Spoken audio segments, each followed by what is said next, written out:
get in there.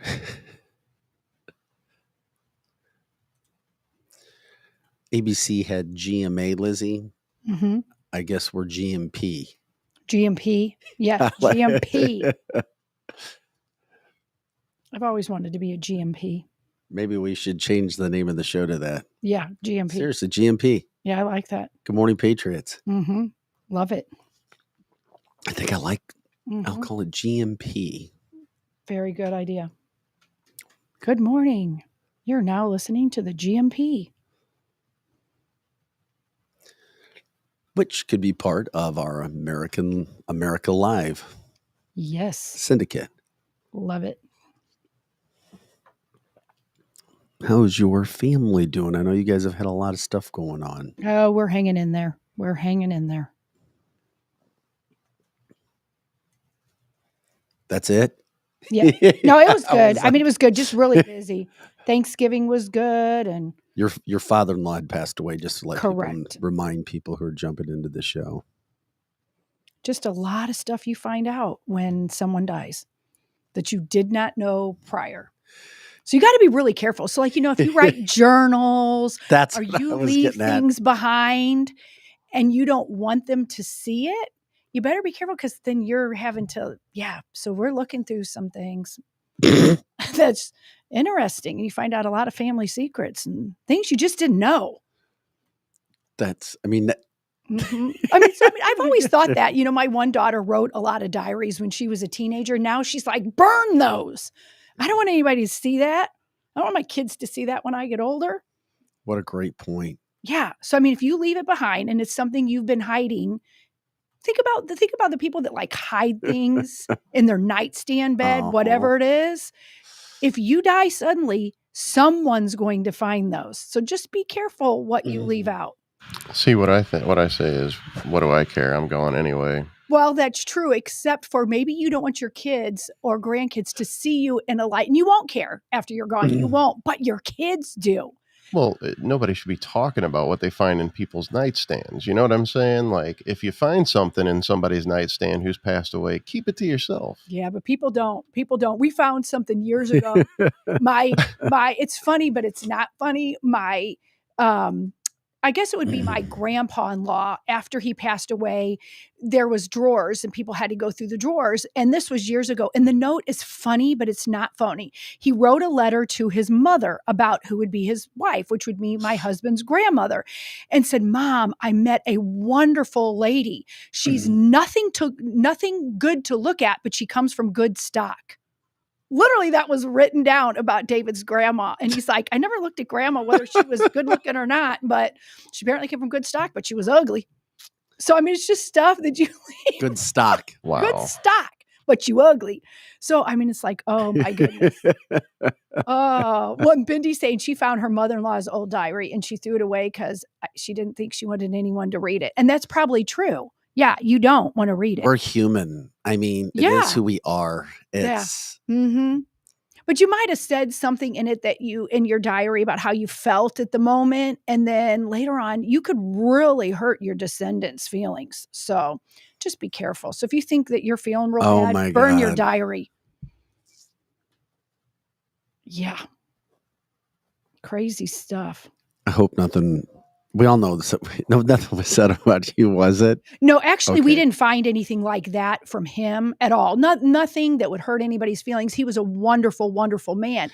But you're too sweet of a woman. He really was. My father-in-law was a tremendous man, and he left my mother-in-law in great shape. We now look that he must have known he was feeling bad because literally right in the middle of his desk was all the financial things in order for my husband to handle. So he didn't say anything mean to anyone. But you realize now how much my father-in-law did for my mother-in-law because I didn't even know he was the one that changed the sheets, cleaned the house, cleaned the bathrooms, paid all the bills. So, it'll be interesting. God love her. So we had no idea that he spoiled her as much as he did. I didn't know. So they always seemed like they were bickering to me. So I'm glad you shared. And that's why I was asking you about it because I found it very, very interesting. Normal life that we deal with. Yes. Although now I start to think about is there anything in my house that I wouldn't want anybody to find? Right. That's what I was thinking I don't about think too. there is, but I don't think there is either, but you don't know. So I did start going through some of my stuff too and thinking, oh, is there anything that would hurt anyone in my house? I don't think so. Dawn But says my mother-in-law kept a journal about the fishing report at the lake. that's good, Dawn. That's good. And Terry says she found her great aunts and she has it today. And it describes, I guess, Terry's birth and her mom's as a beautiful day. Well, see, now that is good stuff you can find. So make sure if you're writing bad stuff about people, write it, I guess, and then throw it away and only leave the good stuff. Yeah. Oh my God, that's the best. We appreciate everybody who jumped in and watched us on Friday. It was a 30-minute show that we had on loop for a while.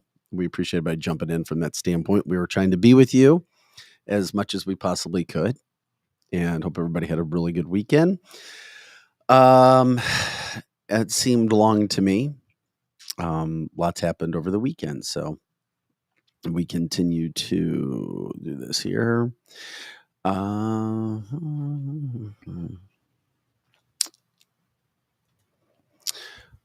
For the first time ever, I put up my Christmas tree the weekend after Thanksgiving. You did. Do you normally put it up later? Yes. Oh, so you're in the holiday spirit early? Or trying to be? It's beginning to look a lot like Christmas. Yeah. I'm happy, joy. Mm-hmm. My son being home from college. Oh, did that do it? Yeah. Because he won't be back for 3 weeks. Yeah. Well, that makes sense. Did he help you? Yes. And then the other one. Wonderful. My daughter she already took off back to Mizzou. She was with both me and her mom. That's nice. So that is very nice. Yeah. We've had our stuff up for a good couple weeks already. Joe, do you put a tree up? Yeah, but usually, like, I don't know. I haven't yet. Yeah, a lot of people don't. I'd have it normally. Yeah, most people seem like they don't. I don't know what it is, but more people that I know this year have put it up than ever before early. Maybe because, I don't know, Bidenomics and everybody can't pay their bills, so at least you can put your Christmas tree up. I've heard more complaining of the turkey just costs so much money this year. And now if you put a tree up and you put lights on it, that's just added expense for the electric bill. Right? That's a good point. I wonder how much, if you broke it down, how much your Christmas lights add to your electric bill. No, I don't want to know. I don't want to know because literally our house looks like Clark Griswold was there on the outside. So I don't want to know. Lights in the house, nothing really. It's the lights outside the house. Yes. Yeah. Yes. Yes. Mm-hmm. We've got if you do that. All right. Joe, you want to go ahead and start the Big Bad Only show, buddy? Surely.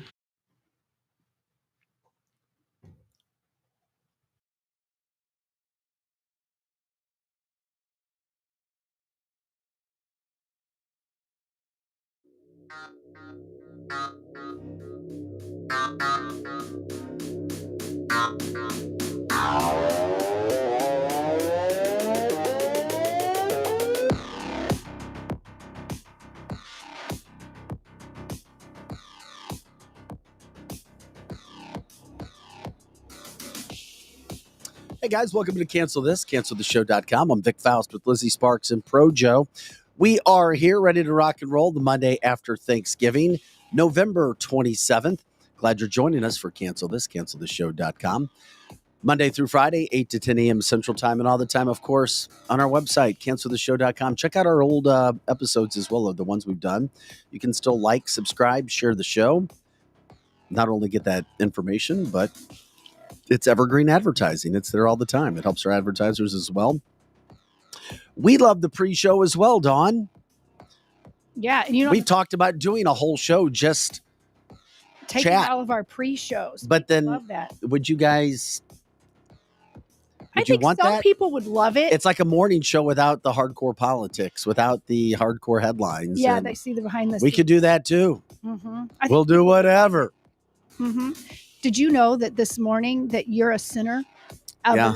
Well, and Ground Zero Hal's on here telling us that we're the sinners of Zionism.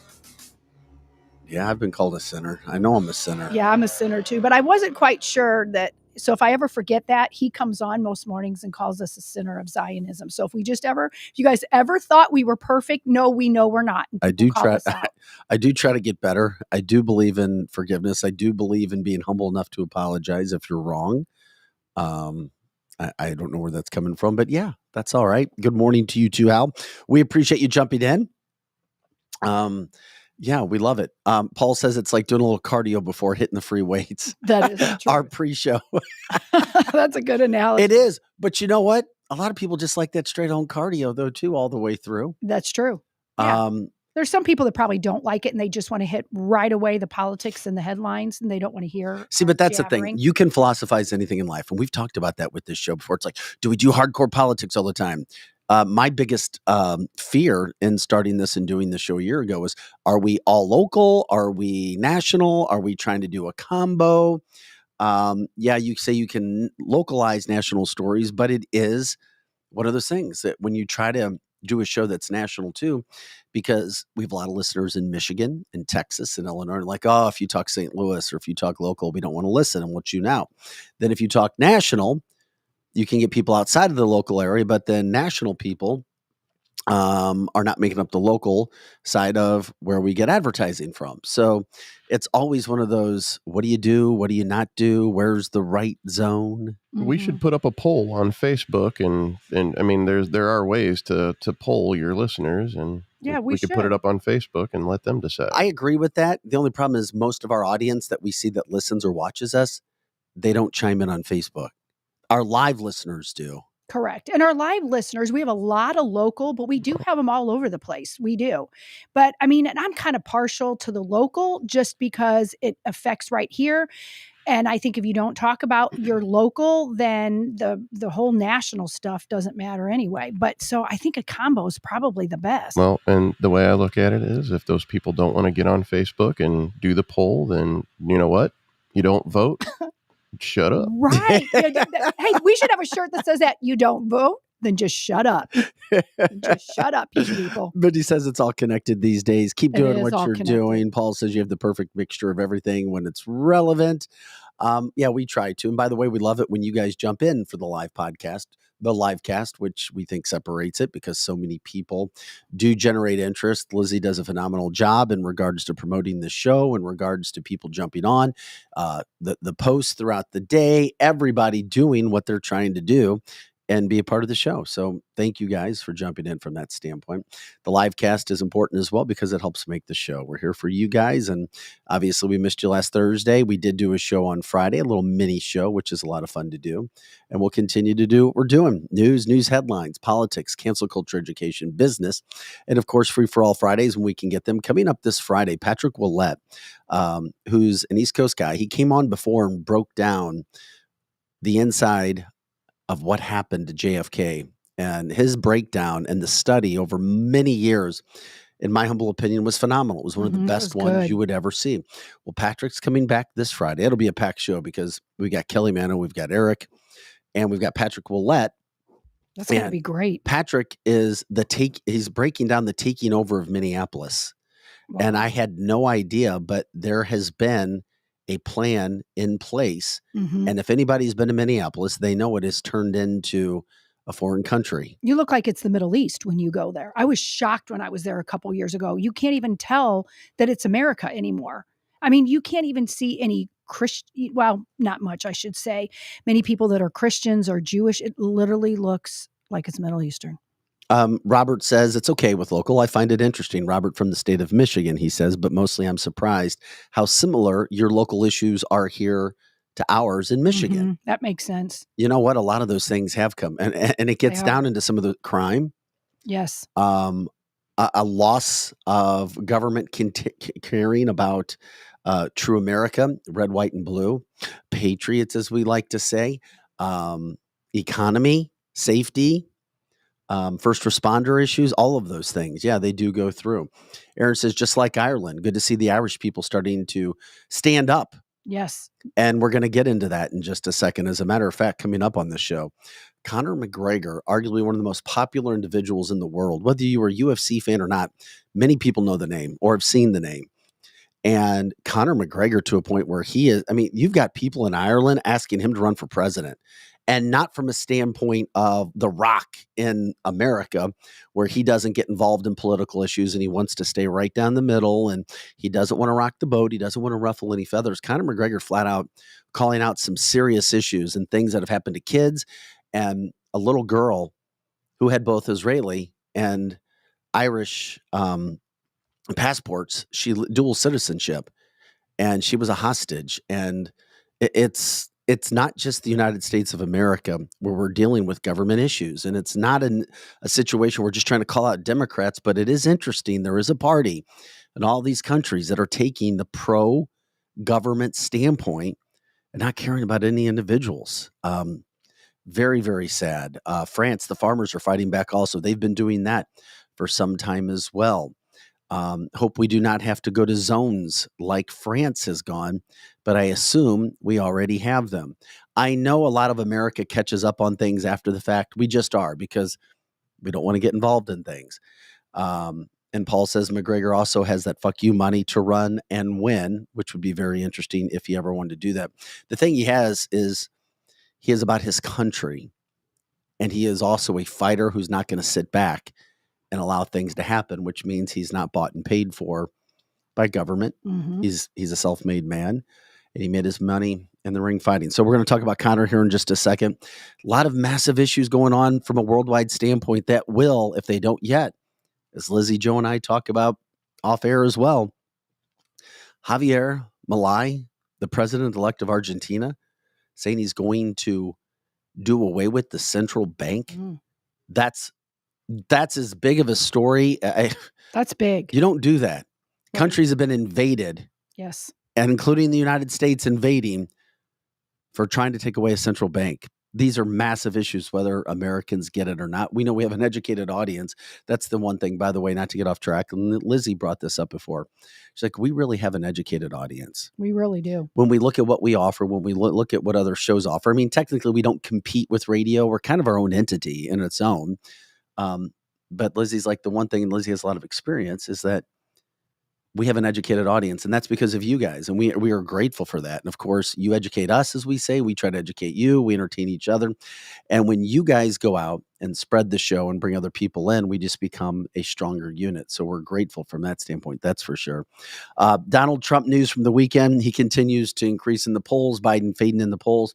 I have no idea what Democrats are going to do, but they're not just going to sit back. And when I say Democrats, I mean the deep state.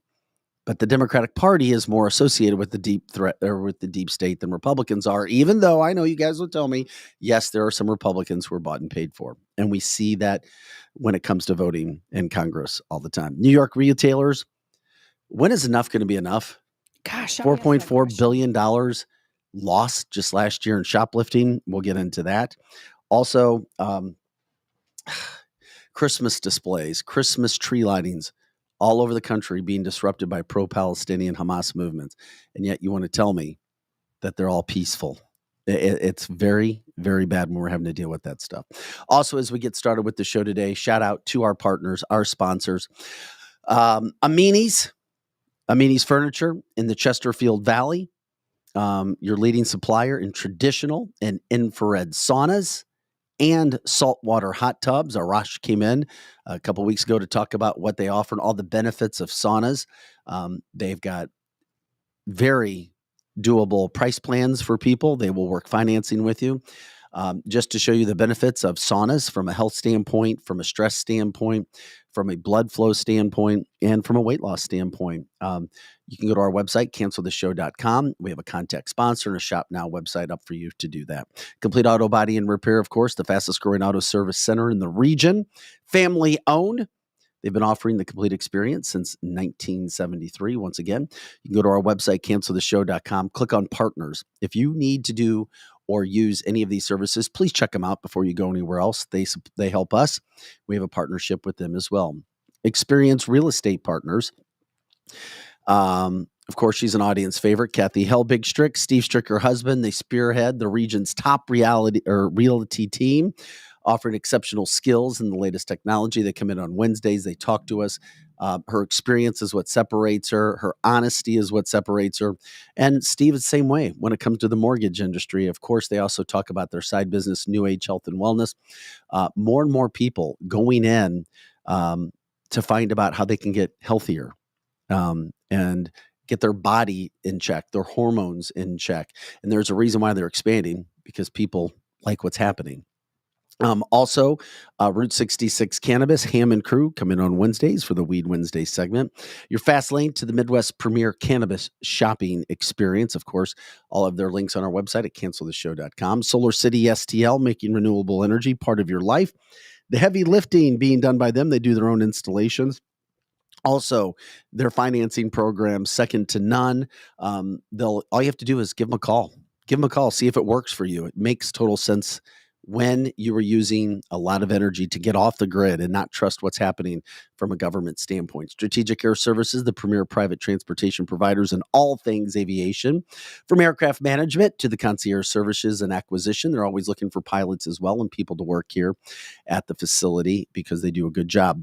WeQuip, one of our new favorite companies that you're going to find, a peer-to-peer rental marketplace where renters can go to search for items that they need in their neighbors. You just literally go to our website, canceltheshow.com. You can post an item. We have the link for you. It's that easy. I was looking at my house over the last couple of days for items that I could put up there to rent. I was like, what is it? I don't have anything yet. Okay. I've got a bunch of just stuff that would go on there that I think would rent really good. I just need to do it.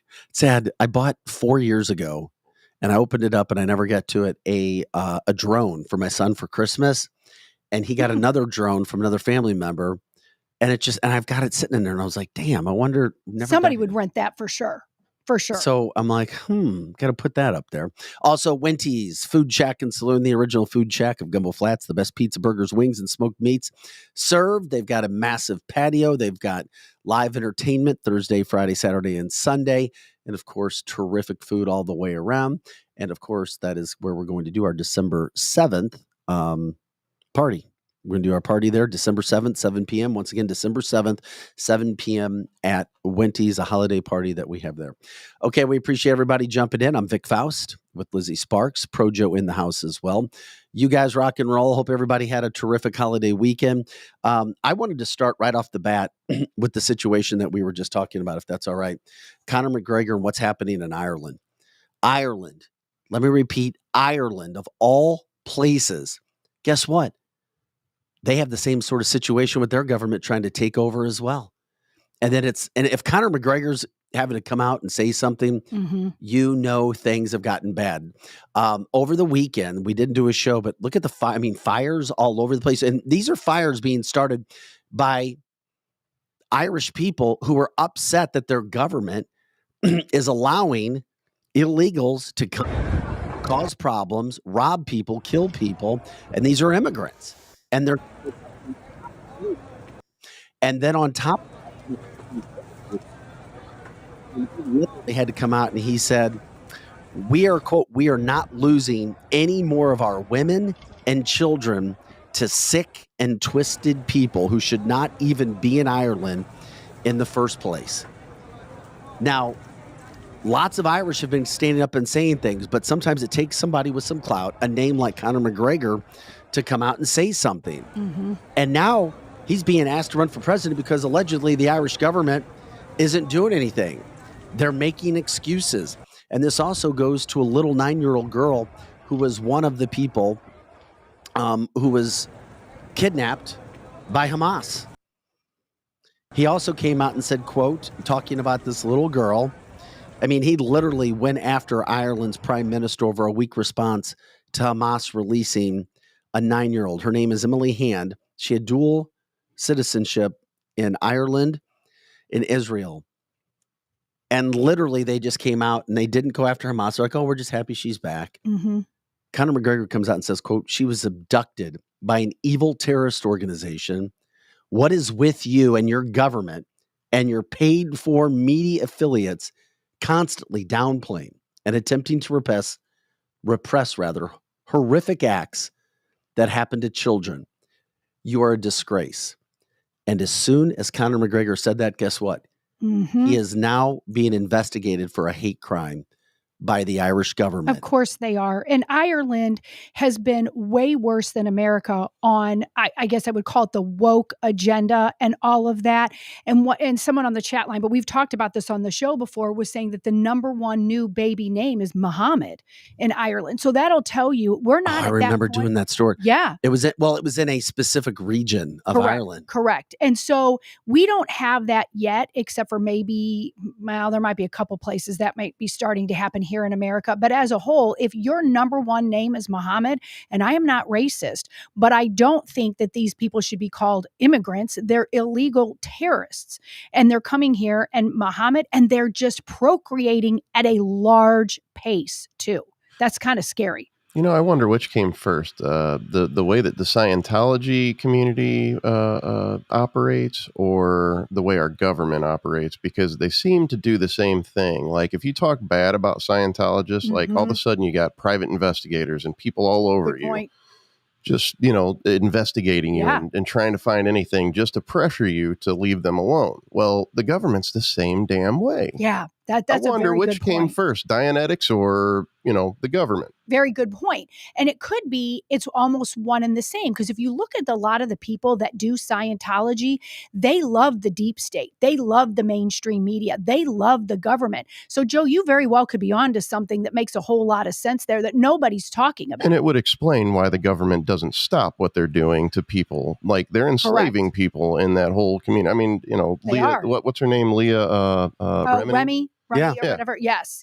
And they don't do anything to them. But it's there's a lot of the same people from the Hollywood agenda that are okay with human trafficking. They're okay with what the government or at least says. they don't say anything. Correct. And when That's they have when they have a platform to do it. Mm-hmm. And the Conor McGregor deal, because the Prime Minister, Leo Varadkar, he was called a disgrace by Conor McGregor because listen to the words that this prime minister used to describe a 9-year-old girl who was abducted, and God knows what happened to her at the hands of Hamas, pro-Palestinian groups. He just said that she was lost and now she's found. That was the terminology, the phrase used by the Irish prime minister to describe what happened to this 9-year-old girl. If people don't call out public officials who might be involved with the deep state, who clearly are disconnected from the society, clearly disconnected, albeit on purpose.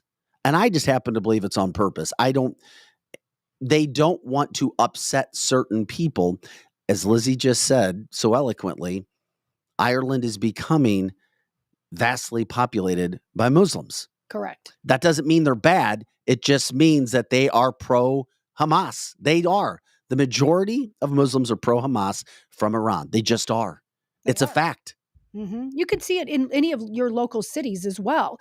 If you are in a whole group of people that are Muslim here in the United States, they are pro-Hamas.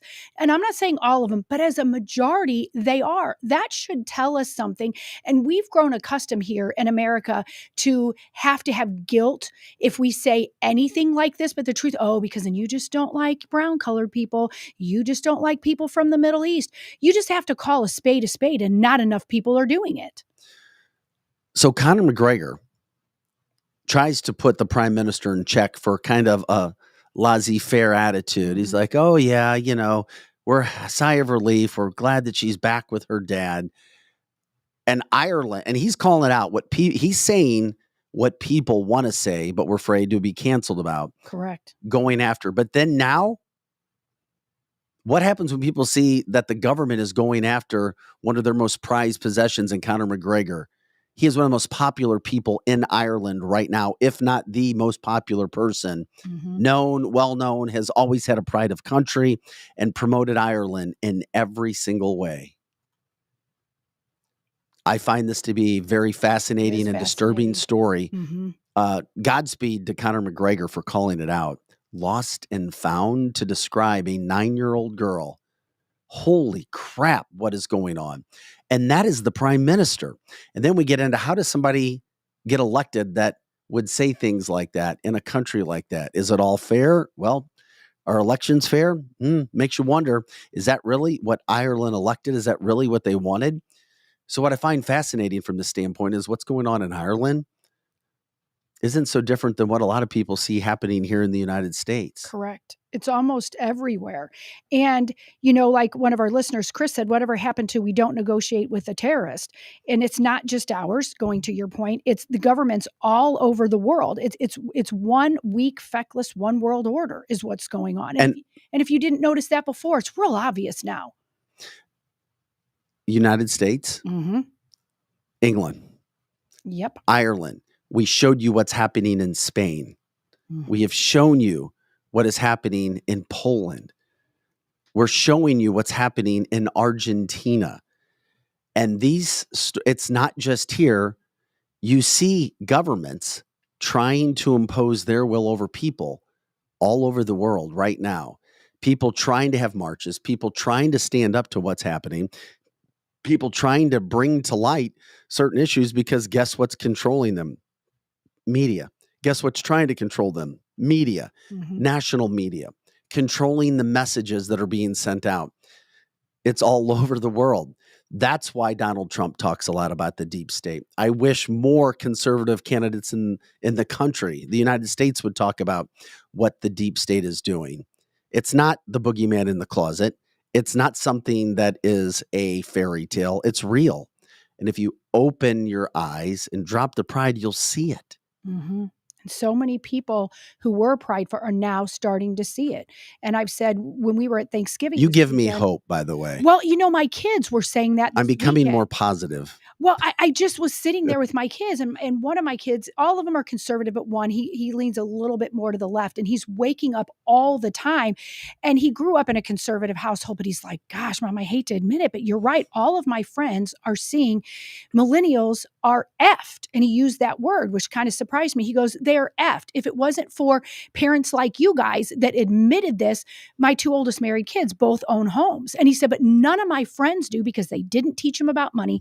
They didn't teach them how to live. And you preached and preached about taxes and the whole world order and all of that. And he goes, my friends now go, why did that happen? Maybe your parents were onto something. I was surprised that he was saying his millennial friends, who many are just anti-political, they're not left, they just don't do any of it, are waking up as to how millennials are screwed. And I said, honey, everyone's screwed right now if you didn't see it before.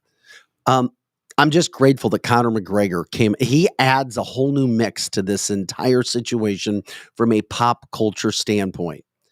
Because in America, who is the person that is equivalent to a Conor McGregor when it comes to popularity that has called out what is happening in our government right now, that has called out the dirtiness of what's happening in the White House, who is trying to call out what has happened with the DOJ, what has happened with the FBI, what has happened with the immigration situation with Homeland Security? Is there anybody with that sort of popularity that is speaking out in America? Joe Rogan. I'd agree. Yeah. Trump. And Trump, but he's running for office already. Right. He was a politician. Joe Rogan would be the biggest personality that I could possibly think of.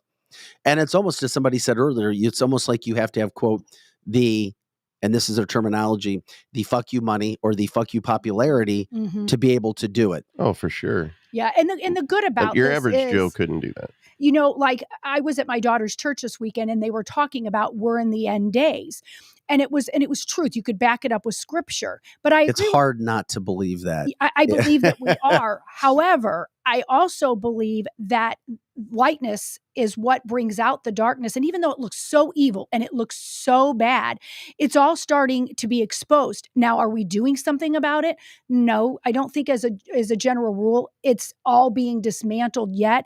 But the first thing you got to do is put light on it. So if Trump did nothing else, he put the light on the deep state and allowed other people like the Argentina president-elect the same thing. So there is light in all of this. There is, because I don't know how much it's being dismantled, but it's being exposed, and that's the first step in dismantling anything. And it's interesting, Lizzie, because Robert said, yes, we firmly are now in the light ages. The dark ages are no more. Deep state being dismantled. I don't know what you mean by being dismantled. Well, if you could further say something well, on that, what Robert, he that what would be he great. thinks, and people on the chat line were disagreeing with him. He thinks that a lot of these evil people are being dismantled. He feels that Donald Trump died in 2022 of some form of cancer, and that there's someone else that is really being Donald Trump. Now, if I do believe, and I have to say this because I know we have some listeners that are here all the time and some that pop in and out. correct. I am convinced I saw 2 Donald Trumps in the past 2 years. Well, I do think there is two. There- I do think 2 there is Donald two. Trump. And I'm not saying that it's Yes. conspiracy theory. It's difficult to be all the places at the same time. Mhm. But one was taller, one was shorter, and I'm like, wait a second, this ain't adding up. Well, and I don't know 100% for sure if what he's saying is true. I don't think it is, only because, but I hope he's, well, I don't hope he's right, because I don't hope he's dead, but because I don't hope he's dead. I like this version of Trump, though. Yeah, yes, but because I know people who go to Mar-a-Lago and know him well, and they say he's not dead. Now, maybe that's a cover. I don't know, but I do think that there's two of anything. We've talked about that before. Troy says he did die and he rose again. Yeah. Oh my God. He did. Trump Troy. did die and he rose again. Yeah. Well, that's because he's like me. We're very big Trump supporters, but I am all for supporters of anyone that wants real freedom. And I think we have a lot of freedom fighters out there. I just don't think they're as bold and have, as you call it, and other people call it, the FU money. Trump has the FU money to do what he can do with, which is why he's been so popular, because of that Correct. FU money, because of that Yes. FU popularity. Mm-hmm. That's exactly why. Yes. And I just saw it from one of our messengers that we need more people with clout that Connor has to speak Correct. up in America. Agree. And all over the world. And when you have that, and I think Rogan, as Joe said, has done a phenomenal job. I do too. Because of the base that he has. Yes. And then when he had that base and he had the FU popularity and FU ratings and FU money, then he didn't have to worry. And then he worked for a company, the UFC, which afforded him the opportunity to do what he was doing, to say what he was going to say, to have a worldwide stage. And then that only added to that popularity. And the fact that you see Rogan saying, I do see more and more people coming out and saying things in America. I do see less people trying. I mean, who's really sticking up for Biden? There's not many people. Nobody. I don't know if Who's sticking up for our government anymore? Not many people. They're just not. No. It's either we don't like Trump, but it's not like we love anybody else in the government. Correct. That's a win. It's a war. It might be a battle, but all of these things are happening. And it just goes to show that you have to be, and this whole situation in Israel with Hamas and Palestine is also bringing a lot of things to light as well. Well, there's Tucker also. I mean, you got Rogan, you got Tucker. I mean, there are people like Tucker waking up and actually Correct. Speaking out. I guess, we could call him political entertainment. Right. Yeah, and I would say that too, because Tucker and Rogan were not big Trump supporters from 2015, like say I was and a lot of my friends were. They were actually a little trepidatious about him. I think Rogan didn't like him at all. And I've heard Tucker more than once early on didn't really like him. And now they're actually very good friends, and they've now didn't like Trump. Right. No, they didn't of like course Trump. not. Neither one of them liked Trump. Yeah. And so now both, I'm not saying that Rogan loves Trump, but he likes his policies, because he would vote for him in a heartbeat. In a heartbeat. He would vote for him with his blood. Yep, he would slice his hand now. And put a handprint on a page for Donald Trump. Tucker would too. And so it just shows like what we were saying earlier, that no one's saying that we think Trump is God. I certainly don't. I only think there's one God. But I do think that he is the only person that has the cojones to actually do what he needs to do in our government. Because he's not bought and paid for. Correct. Because he's not, quote, one of them.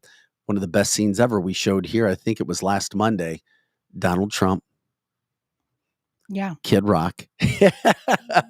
Chris Tucker Carlson. What? Chris is saying on the chat run that Rogan still doesn't really like Trump, but he still won't have him on his show. I'm not sure I totally understood that. And if that's true, then I still think you're right, Vic, in the fact that he would vote for him in a heartbeat. Hell yes, he would. But the pride factor, I think, is spot on with Chris. Some people, even though, because, if somebody talks bad about you and talks bad about you and talks bad about you, and then all of a sudden realize, oh shit, that person really, I said a bunch of smack about that person. And it turns out everything I said didn't turn out the way I gossiped real loud about it. And so that's why they won't have that person on, because then they have it makes to you look face bad. Yeah, it does. And that's all into the pride again, for sure. As Alexander says, today's word of the day brought to you by Lizzie, trepidatious. I like that. I looked over at you too when you said that. I was like, oh, ooh la la. I like that. I just get frustrated when we have these things happening in our country, but now we see they're happening all over the world. So we do have something in common with the rest of the world. There are patriots all across this world. What's happening in America is happening in other places as well. And that's why it needs to be called out. Thank God, thank God, thank God. Conor McGregor is standing up, doing the right thing, not afraid to, quote, be canceled by his government and to be investigated, one of your national heroes, to be investigated because he called you out, Prime Minister of Ireland, for using very lax terminology to describe what happened to one of your citizens because you were afraid. You were afraid of being canceled by your Muslim population in the country of Ireland. It can't happen. It won't happen. Not while you have somebody with the, here we go, balls of Conor McGregor, because he's not going to sit back. He's going to talk up, and thank God he isn't just selfish sitting on one of his yachts in one of his houses around the world saying, you know what? I'm just going to, I don't want to ruffle any feathers. I just want to, be here and sit back and enjoy all my money. And I'm just going to be happy, because we know there are far too many people like that in the United States of America. Mm-hmm. Not only people who have high reputations and are known nationally, but even people who are local, who could say something, who could help a movement. Yeah, I don't want to ruffle any feathers. I believe what they're saying to cancel this. Mm-hmm. I mean, it makes total sense. They're very educated. They have a great audience. They do their homework, but you know what? But I'm not going to admit I listen to them, because my friends might not like me because I'm a little left of center, and people might know that I'm pushing to the right a little bit. People say all over, not about us in particular, but any show like that. A happy birthday to David Sparks. And by the way, it was Megan's birthday last week as well. Happy birthday. David says the most important, most interesting election to me is Argentina, the second home of the Third Reich, which we were going to get into as well, because Argentina is where allegedly all the Nazis went. Correct. Yes. When World War II, and Antarctica, of course, as you remember, our Free For All Conspiracy Friday. They're in Antarctica. They're in Argentina. All over the place. By the way, did David have a good birthday?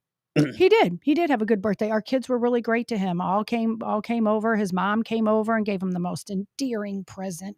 Took pictures of each one of the kids, and they all wrote him a cute note. Todd said there's a good video of Conor with his Lamborghini, threw his Lamborghini keys to some kid and said, "Take it." Oh man, wouldn't you like to have been? I thought that was to somebody who he was training, as part of getting ready for a fight. Anyway, I didn't know he gave it to him. If he did, whatever. And of course, Dawn says, "Happy birthday to David."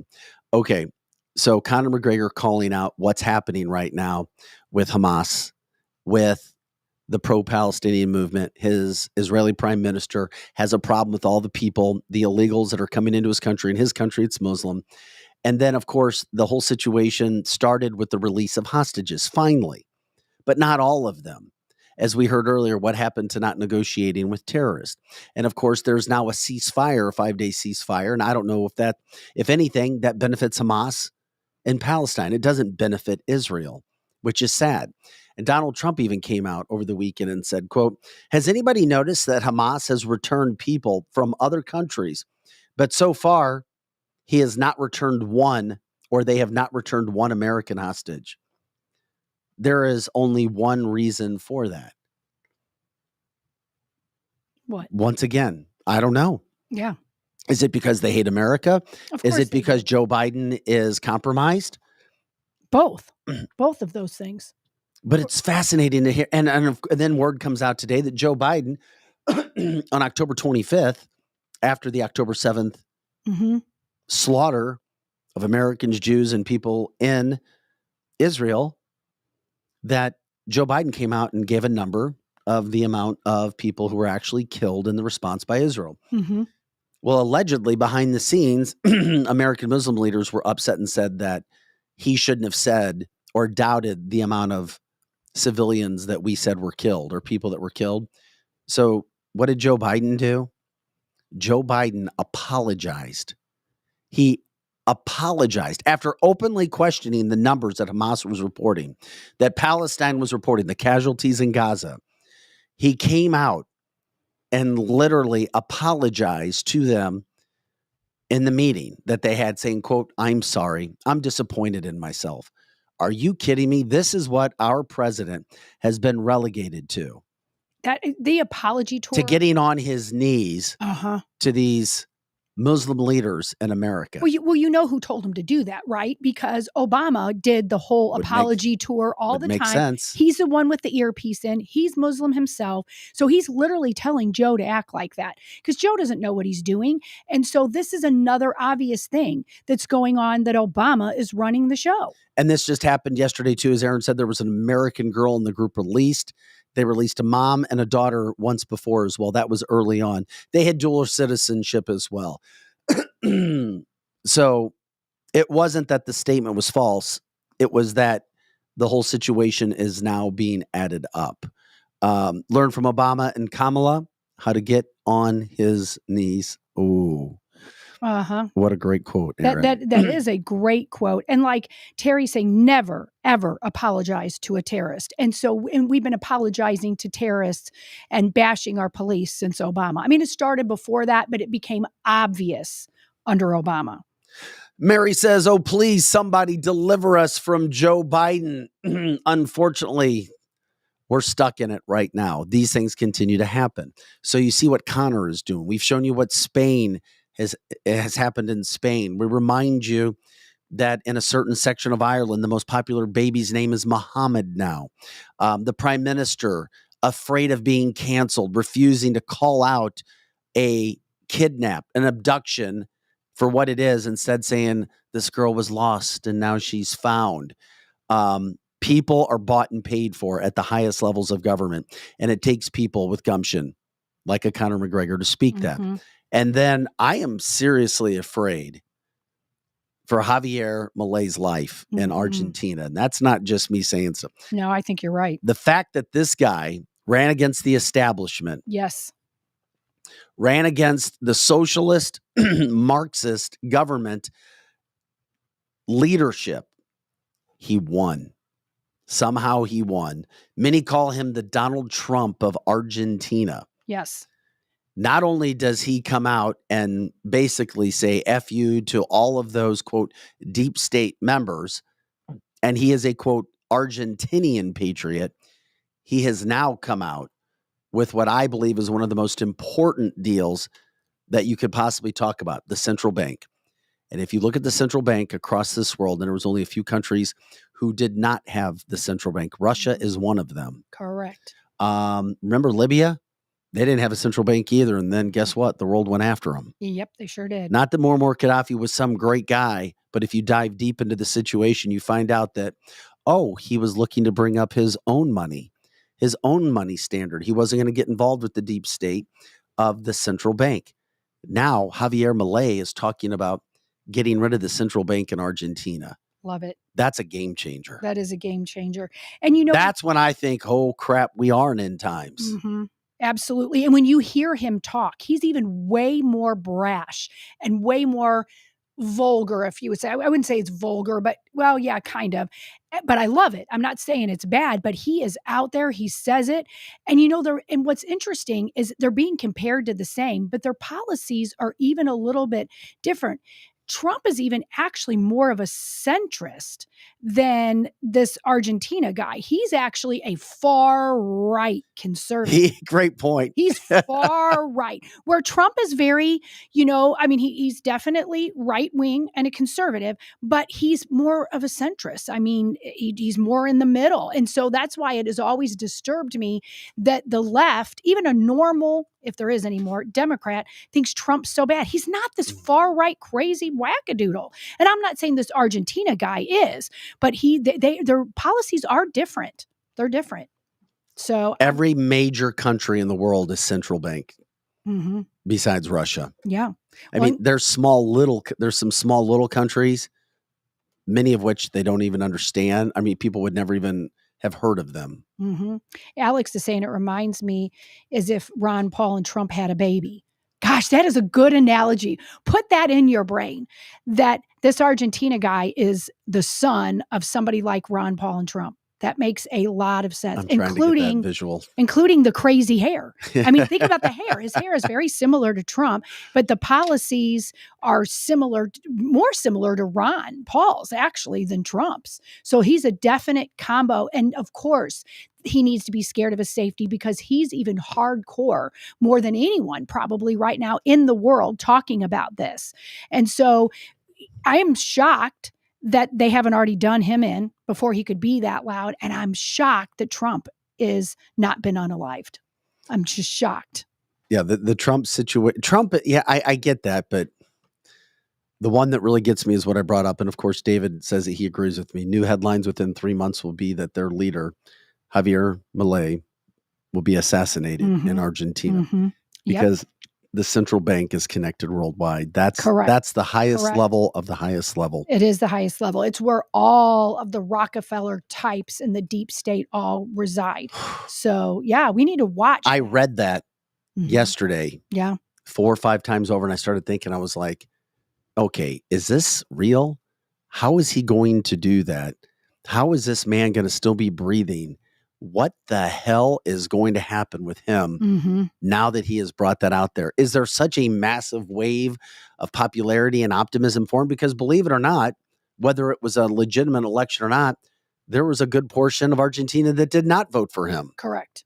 It's the same as America. We're split almost down the middle, and all you can hope is the people like the Ron Paul type candidate keeps taking the numbers like Trump did, keep taking the numbers. But I am afraid for his life. I am definitely afraid for his life. I don't know about this, but Robert says the central banks are broke, which could lead to a worse problem, which could lead to something that happens all over this world. A dark ages kind of financial setback as well, because everybody is taxed out. The debt is too high. We know what's happened with the dollar. And of course, we know that there is a movement with BRICS, and whether it's real or not, there's publications, there's a think tank on both sides of the issue with BRICS, and whether they're able to bring a new monetary standard to the world to devalue the dollar or not, that can be debated. But it appears as if everybody has a problem when it comes to finances, starting with China as well. Yes, and that's why they're panicking, because the central banks are having a problem that seems almost too obvious. So they're panicking big time. They're panicking with the Trump-type candidates showing up everywhere, and they're freaking out. You know what? What? It always takes the first. Somebody to be a trailblazer. Correct. Somebody to have success. Somebody to have some staying power, to stick around a little bit, to gain some momentum, to show others, hey, it's all right to speak about your truth. It's all right to speak about the experiences that you have. It's all right to call out the power that is right now, like Donald Trump has. Yeah. I mean, it's like people anti-government love him. Yes. Yes. Or they hate him, but the people, they don't love Trump. I don't think anybody goes, oh my gosh, I'm just so in love with him. They love his policies and his moxie. Even, this is what was great, even Nikki Haley is now, and we gave you a little tease of this last week. Yep. Is saying, well, Donald Trump's policies were great. Of course she does. He was great. Now it's like they've shifted. They're like, okay, we can't beat him going against him. Now we have to jump on his bandwagon and try to attack him from another side. Even Nikki said, everybody loved Donald Trump's policies, but now he's just too confrontational. Right. Oh, boo-hoo with the confrontation. But that's the new, there's consultants, there's campaign managers. These campaign people get paid a lot of money to come up with ideas on how to throw arrows and win. Mhm. That's the political game, not only in the United States, but across the world. That is a new angle that I've seen now. Well, Donald Trump's policies are great. These are the policies we need. These are the kind of policies I will reestablish over what we have seen with a Biden White House. I am the person for the now. Donald Trump was the person from before because, quote, here it comes. Chaos follows the man everywhere. And that's not what we need in these chaotic times. Mhm. And I'm like, okay, so that's the new trying to sell point, Right. which, by the way, is not working. It's not Trump's working at popularity all. now up 62, 63%. Yes, Biden yes. continues to fall.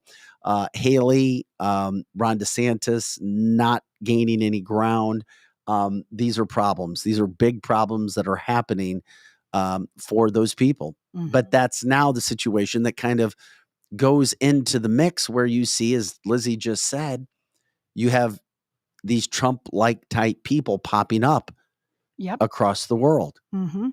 And Because it almost like the environment, the government is creating them. they are. And they don't like that they're creating them, but they are creating them. Their stronghold and their chokeholds on all of us. People don't want it anymore, and they're starting to wake up. And people already know we're in chaos. We're in chaos all over the world. And we've in been America. in chaos. It's just being Yes. brought to light. That's exactly right. It's just now being brought to light, and we need a character like that, regardless of whether Trump is dead or alive.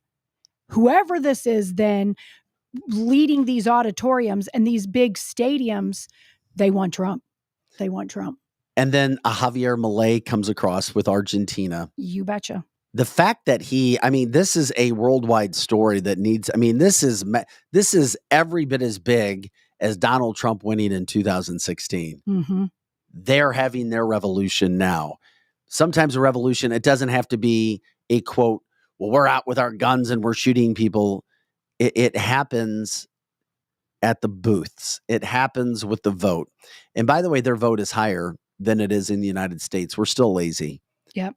Things are still too good here for the time being, which is why we're doing what we're doing. Susan says Trump is definitely alive. Going back to correct. I think he's alive. I just made a comment that one of our listeners said, I am from Missouri. You have to show me the dead corpse of someone before I think that he's dead, because I know people who know him personally and say he is alive and well. One person I know even went over and just kind of touched his arm and his skin, because some people are saying that. If there's multiple Donald Trumps, there's only one who speaks, because he sounds the exact same. Every time. And of course, he is a leader. He is healthy. He is strong, unlike the Biden type that we've had. And it's great because we don't see Biden out anywhere. Mm-hmm. Nikki Haley and Ron DeSantis, I credit them, and Vivek, they have energy. They're out. They're campaigning. They're trying to get their messages. They're just at the wrong time. I wouldn't quite call Trump healthy. However, he's healthier than Biden. Why wouldn't you? His doctor. Trump is over. If you look at Trump, he's overweight. He's more overweight than me. Oh, no. Yeah. But he just did he's just a big guy. He just did a full physical that was released. Well, I understand. I'm just saying, he's lost a lot of weight. Well, as you know, people fluctuate. Oh, for sure. But no, he has lost. I'm not trying to down him in any way. I'm just saying I wouldn't quite call him healthy. That's all. There were, how long ago was that? 2 months ago, 3 months ago? He had lost, I think, 20 or 30 pounds. Yeah. Yeah. So Tara's saying he lost weight. And we all know he lost a lot. He likes his McDonald's and his Diet Coke. Because when he and his doctor released his report, they're like, where's Biden? Where's his evaluation? Mm-hmm. And the doctor, they won't show anything because they know. So Donald Trump put that out there, but he's national media, Biden, without a doubt, didn't cover it. I think he is healthy. When I say healthy, 100% healthy to do the job of president. Right. Yeah, exactly. I'm not downing that at all. I'm just saying that, healthy is not a term I would use to describe Trump. I know.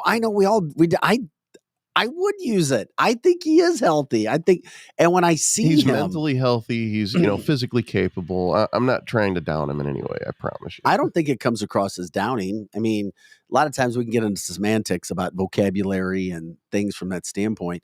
I just see Donald Trump and I see a leader. I see a strong person.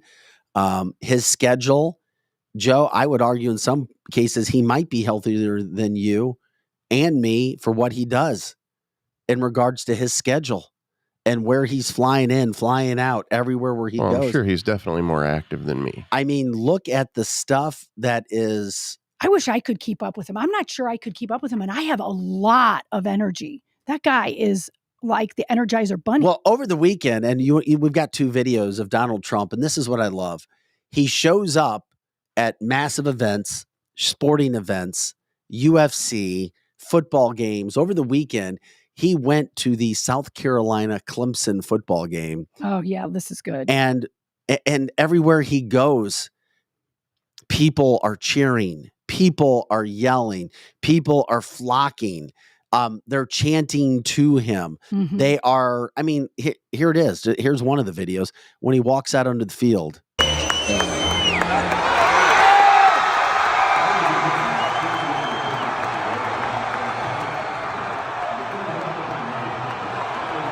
That's a massive deal. Yes. Look at that. That's huge. I still laugh. I've seen this 5 times. Love it. Look at that.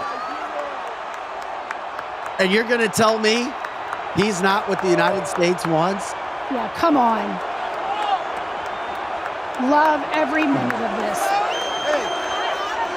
It's a risky move going out in the open with all those people. Yeah, Tara says always except the does stupid that. flute players. No offense to flute players in the Clemson band. There were Yeah. some people who tried. They were the only ones that booed, I think. Yeah, and Clemson says, or Glenn says, I just got chills. Me too. I mean, look at this. Everywhere. Love this. Love this so much. Chris says yet mainstream media only showed a couple of Clemson Correct. band nerds. Yes, they said Saying boo. mainstream media actually went out and said that Trump goes out to the game. 70,000 strong. Yes. You're going to get the truth on Cancel This. We'll show are gonna get the you. We truth. talk about the Clemson band members who booed him. And then we also show you the rest of the 70,000 who cheered him. Correct. Look at that. And not just cheered him a little bit, they didn't stop. And you know what they're cheering? They're actually not cheering for a human. They're cheering for what this human did for the United States I and hope. will do again. That's why they're cheering for him. So it's not this Trump love. These people love America and they love what he's done for America. That's what this is. That's totally what it is. And when you watched it, we turned it on and we turned on some media, and it was interesting because you didn't hear mainstream media showing this pic. Hell no. You did not. And this is why I don't ever want, I mean, I know I've said a lot in the past. You just can't trust. You cannot. Can't trust news. And, No. and it's sad because I love news. If local news would ever change their concept and they came and I was like, yeah, I got a great show. Vic, Joe, and Lizzie need to come do a show on the local news. Mhm. There's that I would consider to, Joe just gave me a look like what? Well, we would consider doing because we do our because show. We do it different. We do our show here and we've grown our audience and it's every bit as big as you'll find there. But my point being, things change, time changes, which is why you can't trust local news or national news because they don't Correct. show you the stuff and it They don't. frustrates me. Hey, you can show the Clemson get booing. They show these sniveling college 19-year-old show 'em. brat. is Show what 'em. they do. but show the full truth, not Yes. just a selected little Correct. bit. Correct. I'm not holding my breath on mainstream media being honest. all No, the they time. never will. No, they're not Right. going to be, Joe. You're absolutely They're right. afraid of cancel culture. That was the biggest thing that Uh-huh. I saw when I worked there for 25 years is, oh, we're worried about upsetting. Why? Mm-hmm. Why? Yeah. We have to show truth. Find the truth and show it. This is an easy job. They have to be feeling it though, like in the ratings and everything, because the more and more people that are waking up knowing that they're not being honest, like myself, I don't even bother watching the news or anything that comes up on CNN or anything like that. I ignore it and I don't even tune in. So they have to be feeling it in the ratings. They're getting canceled whether they like it or not. Well, and Paul said something I think is really poignant. He said, scary point is that this is the reception he got at every rally and every state before the 2020 election, and he still got beat. Now, I'm putting beat in parentheses. He didn't, because they have the power, even when this is happening, to overturn an election. Yeah, but somehow Biden got 80 million votes. Right, we know that's a lie. We know that's an absolute lie. Well, they were also chanting, too. We have another video of Donald Trump when he was at South Carolina on Saturday for the big football game, where you see not just out in the audience or the crowd where there were 70,000 people cheering for Donald Trump. And by the way, you should like, subscribe, share our shows with people, because the more that we put it out there, the more the truth gets out there. And we appreciate you guys, joining us every day, being a part of this show, the ones that are live, and even the ones that are listening to this show taped or put into the system. Please share it, like it, subscribe it. You can send stars as well if you like what we're doing. This is how people get the truth out there. Here's another part.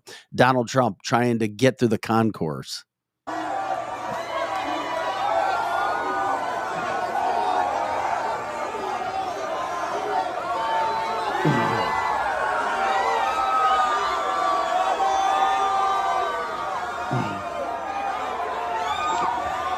Look at this. This happens everywhere he goes.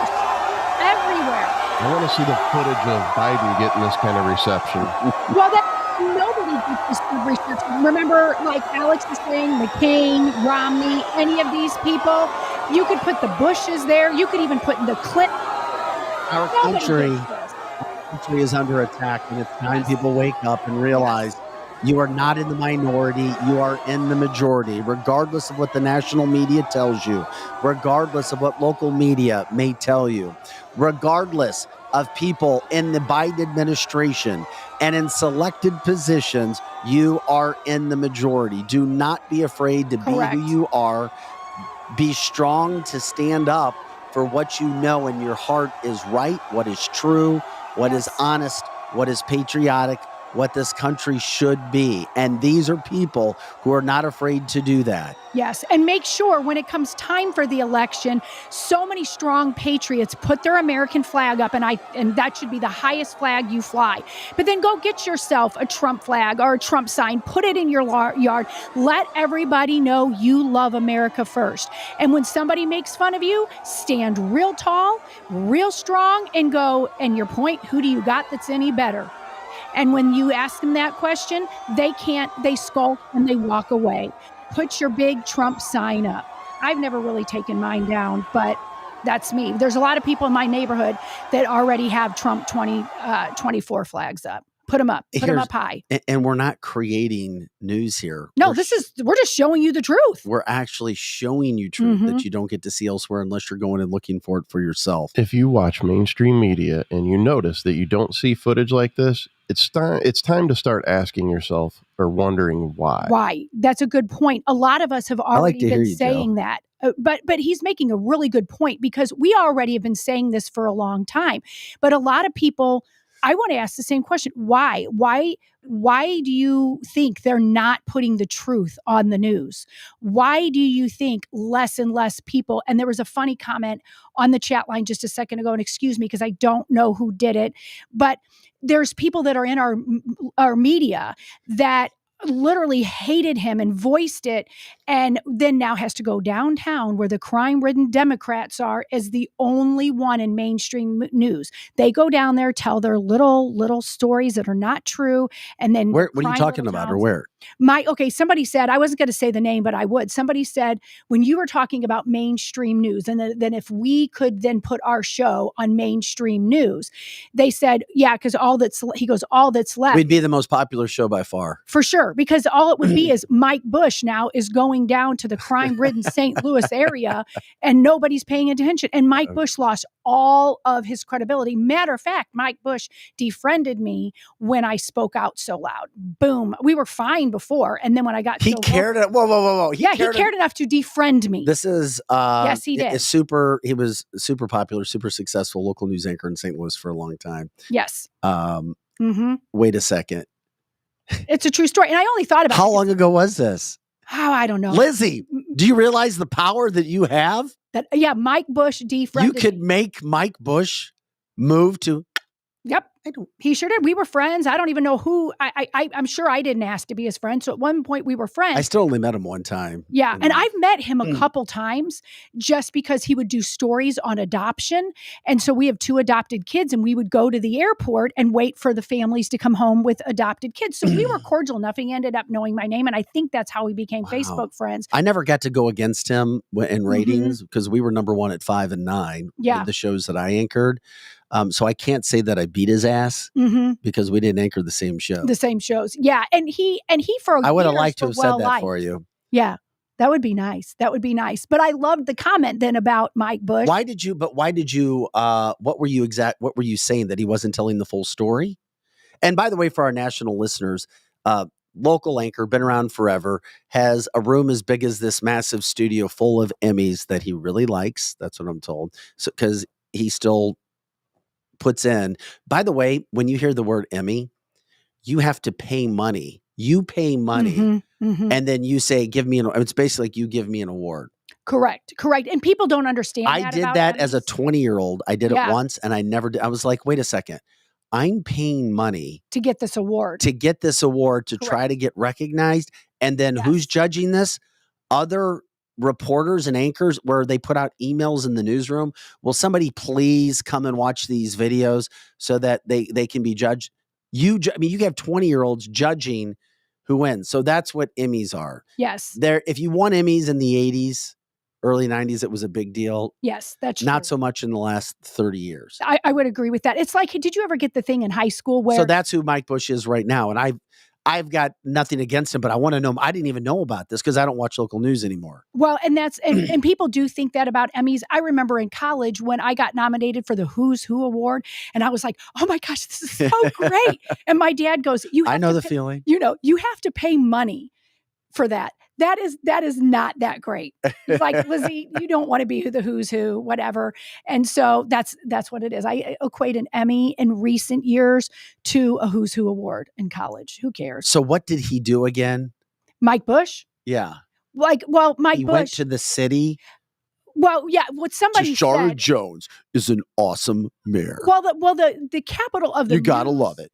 Like liberal news is still downtown. My point, and I think the point of our listener, is liberal news is downtown where the crime-infested crusty bags all are. Conservative news is all out in Chesterfield and Maryland Heights. So St. Charles. And St. Charles County. There, yes, very much South so too. County. Yes, I'm just talking about the news hubs where the actual news is being televised. Fox 2's in Maryland Heights. Yes.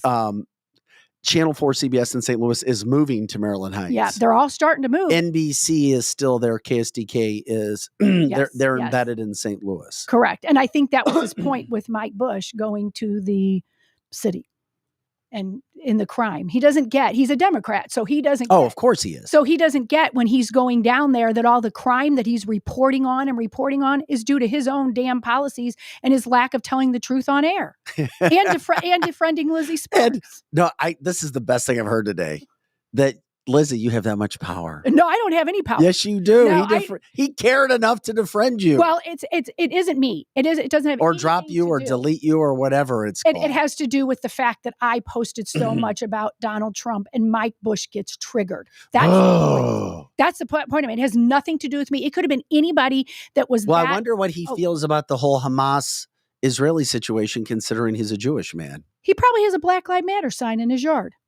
Think about that. And if you have a Black Lives Matter sign in his yard, then you are pro-Hamas. Just think that through. He's a big BLM supporter. Yeah, it just happens with local news. Paul says Fox 2, not conservative news, not by a damn site. Donna calls them crusty bags. She's laughing at me, who I apparently called him a crusty bag. Oh, my God. What a great way to get into the next story from its standpoint. But first of all, excuse me, this is cancelthisshow.com.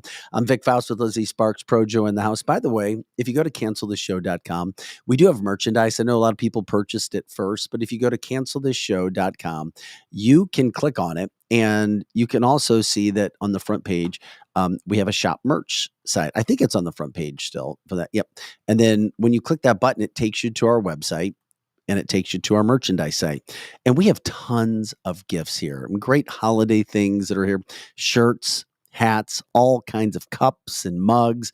And we have a Cancel This coffee brand that we have there as well. And when you purchase it, you can get yourself a great gift or for somebody else. And then it also supports us as well. Once again, you go to canceltheshow.com. You know what I challenge everybody to do? Go on this site. And if any of you guys are going to any like gift exchange, or if you're playing rob your neighbor or whatever, and you know your liberal friends are going to be there, make sure your liberal friend gets the shirt with Donald Trump on it. And you will watch. That is so fun. I did that. Oh, what a great gag gift. Right? And you get opening up that on. And the look on their face and have every camera. I love the idea. We did that before when we gave the person we knew was a liberal a Donald Trump gag gift, and they could not contain themselves. They were like, I love the idea. And walk off. So I'm going to do that with some people. Yeah, it's so fun. It's so fun to do that. If somebody doesn't like Donald Trump, give them a shirt. Yeah, like a Secret Santa gift. There's Derek, a lot of we're going to things. need some of those shirts. I love it. I love it. Aaron says, congrats, Lizzie. You triggered the Ron Burgundy of St. Louis. There you go. Mm-hmm. Yeah, but Ron Burgundy still had a little pizzazz, a little appeal. Well, you know, people used to think Mike Bush did too. I mean, he said really nice. He was a kind of a nice looking guy. And then he showed his true colors. And people are like, oh, yeah, no more you Bushy guy. No more. So, I don't know. Oh, my God. Oh, my God. Oh, my God. Oh, my God. Real quick, Matthew Hick says Fox's saving grace is that they have a few people who seem to be more conservative. There are some that go along to get along. Very true. KMOV is the worst with diehard liberals, in my opinion. No local newscasts. Yep. Mm-hmm. I'm going to tell you right now, be careful about who you think is conservative over there at Fox 2 as an anchor, because I'm telling you, I was one of the only ones. And I used to think and I would know. Yes. Because and I'll also tell you this. If there's somebody who considers themselves to be more conservative who anchors, they are not Trump-loving people. Put it that way. I'm going to say the word despise to describe feelings of Donald Trump. And that's all I'm going to say. I lived it. I was considered the outcast all over that station because I brought up, why don't we talk about this? Why don't we talk about that? So now you know the rest of that story. Yeah.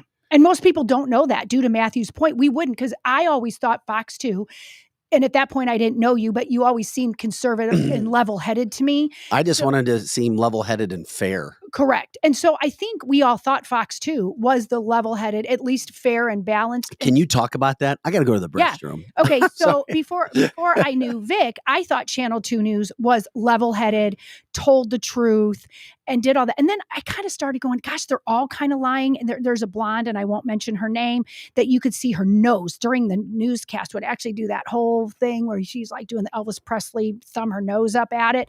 And then I asked Vic about each one of these individual people. And he's like, you do know that there's not a person that I worked with that even liked true conservatism.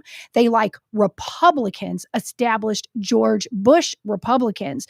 And we all know what happened to George Bush. I mean, if we didn't know before, we know that he is in the whole world order coming from his daddy to him. And then, you know, we can go through that whole thing about how the Bushes knew the Obamas and all of that. So, I mean, every newscast, most of them, even if they're conservative, they can't even get their point across. And Vic was almost tortured there every single day, being the only conservative. And like he said before, there are Republicans at Fox 2 News and other places, but they're not our kind of Republican. They're the ones that, let's go with the establishment candidate. They probably, a lot of them at the Truth or Known, liked Nikki Haley, because Nikki Haley, just think about that, guys. Nikki Haley is now the darling of the Republicans, and all of us know she's just a warmonger. That's who she is. So that's the kind of people who are at Fox 2 News. Oh, that's awesome. And the only what did I walk into? In this case, can we say that they are sheep's in shepherd's clothing? You betcha. That's a great analogy. I don't think they do anything intentionally mean. It's just most people, and this is what I feel happens with school principals, school superintendents, news anchors, many people in society. I do believe most people, I do have common sense, and they see what's going on around us in the world, but they're afraid. Yeah. I can see They're that. afraid of ruffling feathers. They're afraid because this whole situation that started with us, well, we can't say that. We know it's right, but we can't We say can't it. say it. One person out of the 10 may be offended. Mm-hmm. Yeah. Then it starts to magnify. Then you get used to acting that way. That's the slippery slope issue. And then it's like, oh, before you know, it's like, well, this is what we've always done. We just kind of stay quiet. Mm-hmm. We know we're going to talk in the back rooms and be very quiet. You're in the majority. You're not in the minority. You're in the majority. You're not in the minority. Don't be afraid. Correct. That's the whole situation. And then that's what, like, as I told you before on the show, I was told by a co-anchor of mine at one point in time, Vic, you're rocking the boat. If you rock the boat when there's an opportunity to do something to you, they will. Don't rock the boat. Be happy, cash your paycheck, which is a very nice one, and go about your business. You have to pick your battles. And when you pick your battles, just go about and do what you can. Yeah. Mm-hmm. I said, Vic, you're doing it again. You're rocking the boat. I'm like, what? Because I want to cover all sides of a story? Mm-hmm. But Are you they kidding didn't want me? you to. They didn't want you to. Todd's saying that Channel 5, which this could be a Channel 5 anywhere, he's specifically talking about St. Louis, but this could happen anywhere, will be AI within a year. Do you think you'll see AI at the news? I don't know. It could happen, though. I mean, it could.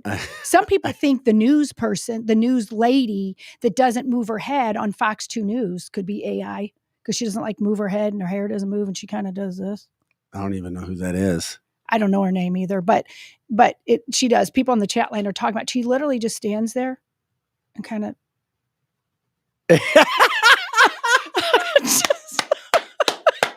So it was like you were doing the robot. It is. It's kind of like she moves like real stiff. Unlike me, like that I'm like all over the place. Parade folk. Wait, this is an anchor? This is an anchor? Well, it's not really an anchor. It's the Channel 2 News like weather lady. And she just does. And I haven't watched it in a long time, but one of my friends had it on when I over and they were pointing it out. And I just died laughing because somebody on the chat line must think the same way. I don't even know what her name is. Mary Becky, right. who is a weather lady that if you caught her in the rain, she'd short circuit. Yeah, it makes you wonder if they're going towards that. Okay. Oh, no. Real quick, I want to give a shout out to our partners and our advertisers. If you guys want to donate, you can. We have a donate button there right on the website, cancelthisshow.com. For our advertisers, special thanks to Amini's, your leading supplier, traditional infrared saunas and software hot tubs. If you go to the store, if you go to our link, cancelthisshow.com, click on partners, cancelthisshow.com, click on partners. We have the boxes. We have everything set for you to contact the sponsor. You can shop now. The saunas are absolutely amazing. And this isn't just a luxury item anymore. It's become a weight loss issue. It's become a health issue. It's become a heart issue. It's become a blood circulatory issue. These are some of the best things that you can use for your health when it comes to losing weight, when it comes to living longer, when it comes to sleep, stress, you name it. The saunas, the saltwater hot tubs are absolutely amazing at Amini's. Complete auto body repair. Of course, they've been with us for a while, the fastest growing auto service center in the region. Need I say more? They're also looking for several positions to fill. When it comes to technicians, when it comes to sales, they own tow truck companies. They have their 7 locations, which, by the way, are climate controlled. Experienced real estate partners, Kathy Hobig-Strick, Steve Strick. You're not going to find a better mortgage/real estate group to work with anywhere. They come on here on Wednesdays. They prove it. They prove every Wednesday why they're the best in the St. Louis metropolitan area. Also, Route 66 Cannabis, Hamram, your fast lane to the Midwest premier cannabis shopping experience with their Ostar brand products, which are all over the state. You can buy them in several locations. Projo talks about the benefits of cannabis and how you can use them and how cannabis has certainly helped him in his life in a variety of issues. Solar City STL, Justin Televest, making renewable energy a part of your life. Seriously, give them a call, reach out. If you use a lot of energy, if you notice the electricity bills going up, you want to get off the grid, why not educate yourself to see if it would work for you right now? Makes a whole lot of sense. Strategic Air Services, the premier private transportation providers in all things aviation, from aircraft management to concierge services and acquisition. And they're also looking for pilots all the time. WeQuip, person-to-person, peer-to-peer rental marketplace. You can literally go to our website, canceltheshow.com, click on a button that says post an item, and you can start to make money if somebody wants to use your item. It's that simple. It's a really cool concept. Paige Measley, super, super, super young woman from O'Fallon, Missouri, busted her butt to come up with a business concept, and now her and her husband are doing their best there. And of course, Winty's Food Shack, the original food shack. Pizza, burgers, wings, smoked meats, amazing place. Live entertainment Thursday, Friday, Saturday, and Sunday. Massive patio, also heated patio as well. All right, this is cancelthisshow.com. I'm Vic Faust with Lizzie Sparks and Projo. A lot of subjects today. I knew we'd come out of the gate as we always do on Mondays, proving that this is the fastest 2 hours in podcasting. In our humble opinions, it is, especially when it comes to news headlines, politics, business, cancel culture, education, and of course, all things wild, crazy, fun on Fridays, although it's kind of turned into conspiracy theory every day in some senses, depending upon the segments. Pop culture, you name it, coming up on Friday.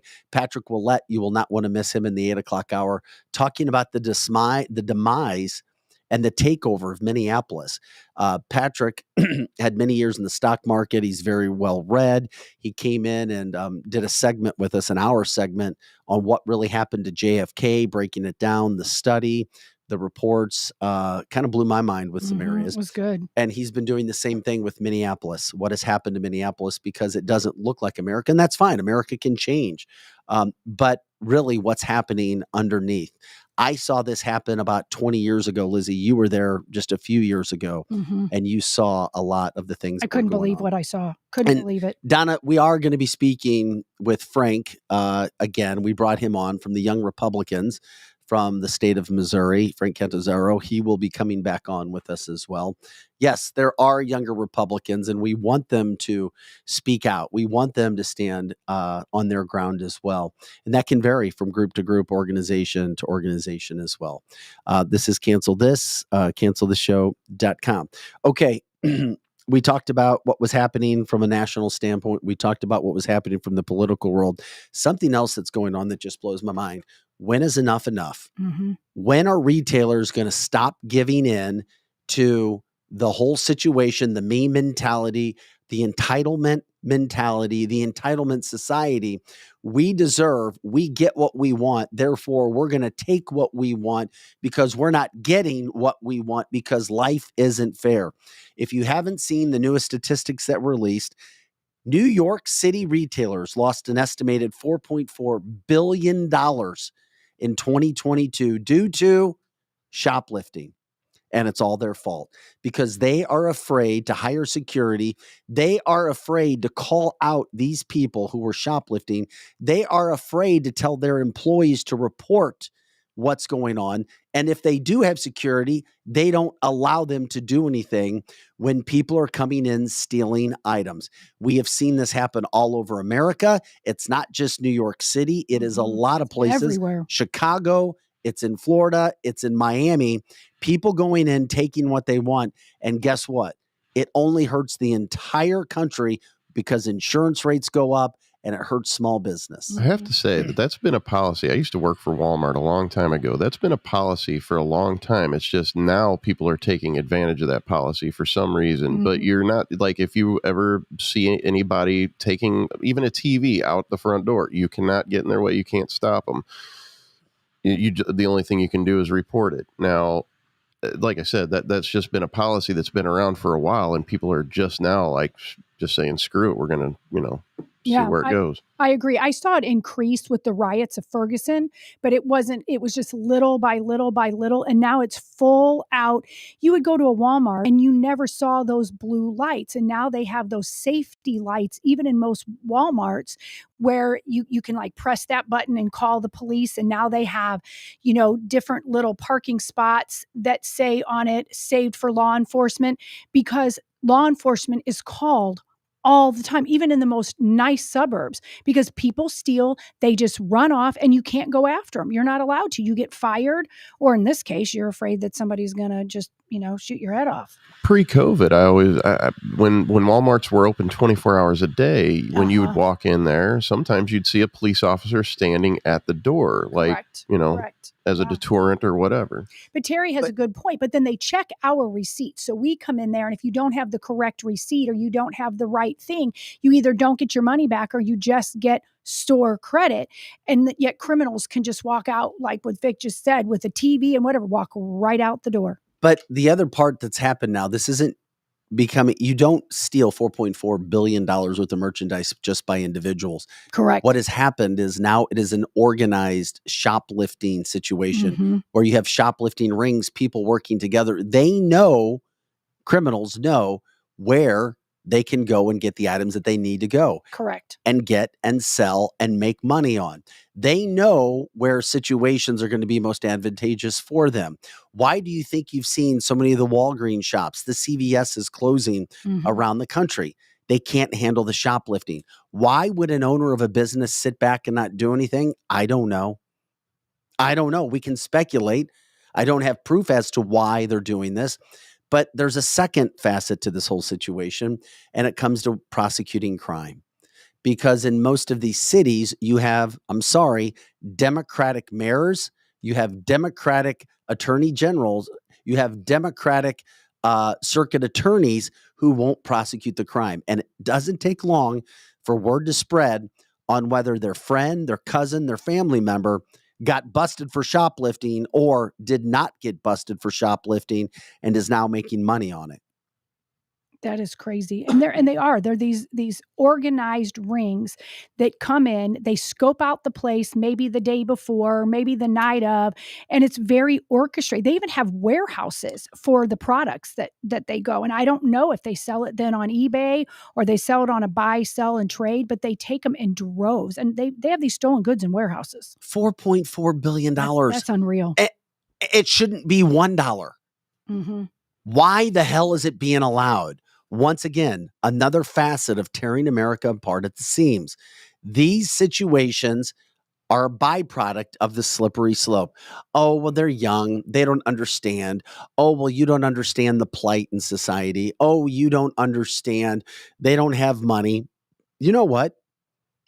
I think it would be great to walk into a store and get what I need. Yeah, I think I'm going to do that today. I'm going to walk out. I'm going to go to Walmart today and just take everything I want. Maybe we should try that with video cameras. Yeah, let's somewhere. Yeah. To see if we could get away with it. And when they catch us, we'll just say, "Oh, we're doing it for reporting." I would love to do it. No, I'd love to do it with a sting with police. Yeah. Well, let's do it. Yeah. Just walk in and take things. Just like grab something, walk out to show how easy it is.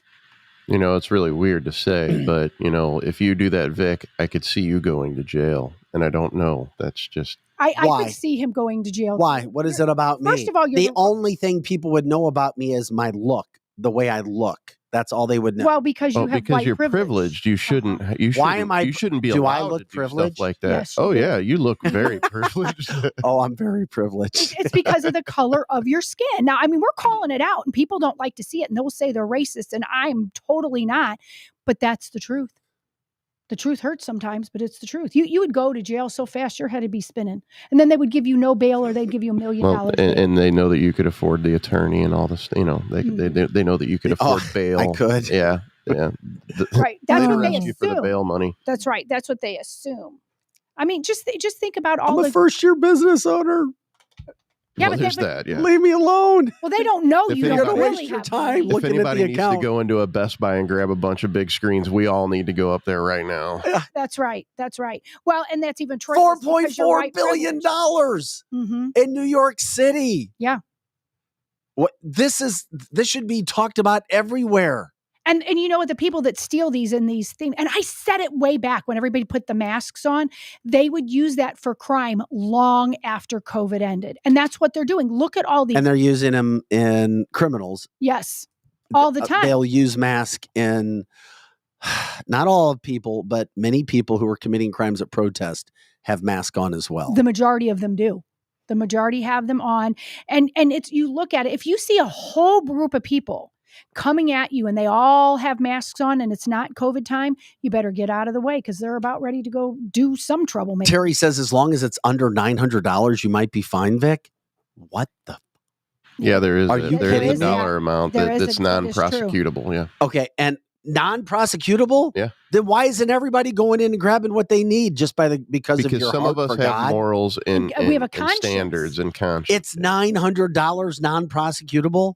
Yeah, and certain areas won't prosecute it. Some will say something, but there's a lot of areas that's just not worth it. It's not worth the paperwork. They have real big murder crimes in their area. So your little piddly $900 that you stole over there at CVS, they don't care. Kevin says we're living in a criminal's paradise. I guess we so. really are. I've seen certain items locked up, and I get it. Razors, alcohol. I have never seen laundry detergent locked up. And Mary says it's pretty bad when stores in California are having to do that. Well, there's stores right here in the St. Louis metropolitan area. They're locking up the Tide Pods because they're afraid the Antifa people are going to eat them and then they're going to steal them or whatever. That's happening here. Even in St. Louis County, there's stores like that. In the story Pinocchio, what was the island they went to and they turned into donkeys?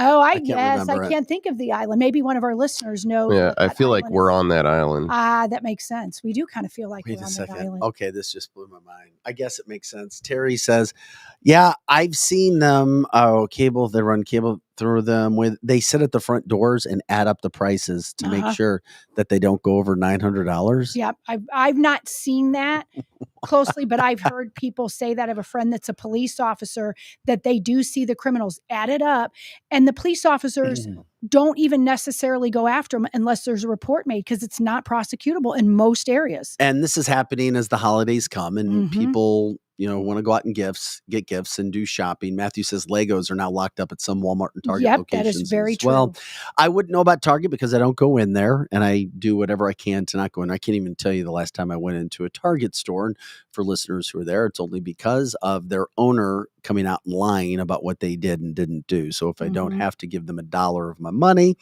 they don't care, but it makes me feel better about myself. And Glenn says we're on Epstein's Island. Yeah, that's the Pinocchio's name of that island.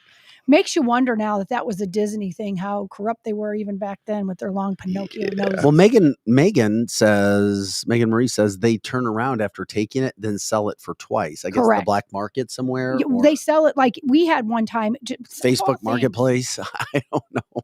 Of all things. No, they really do. They sell we had a Christmas projector a couple years back, and we had it on camera, and it was a ring, just what you were saying before. It was a ring of people that were stealing it, and they were selling it on eBay, or they were, believe it or not, in some parts selling it right out of the back of their vehicles.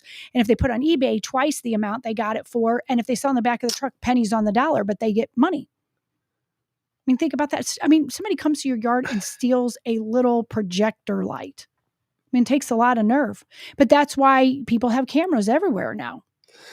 Which will eventually lead to us talking about the guns, which leads into, you come into my property, you come into my house, you may take a bullet.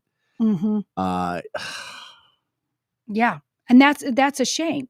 That is a shame. And it is not because the guns are killing anyone. It's the person behind it. Because we become a society of, what Joe just entitlement. said. Again, it's the entitlement factor. And the loss of thinking life means anything. People don't think life means anything anymore. They're raised to think, I want what I want, and when I don't get it, Joe doesn't matter, so we can just shoot him, or Vic doesn't matter, or Lizzie doesn't matter, and people can just shoot people.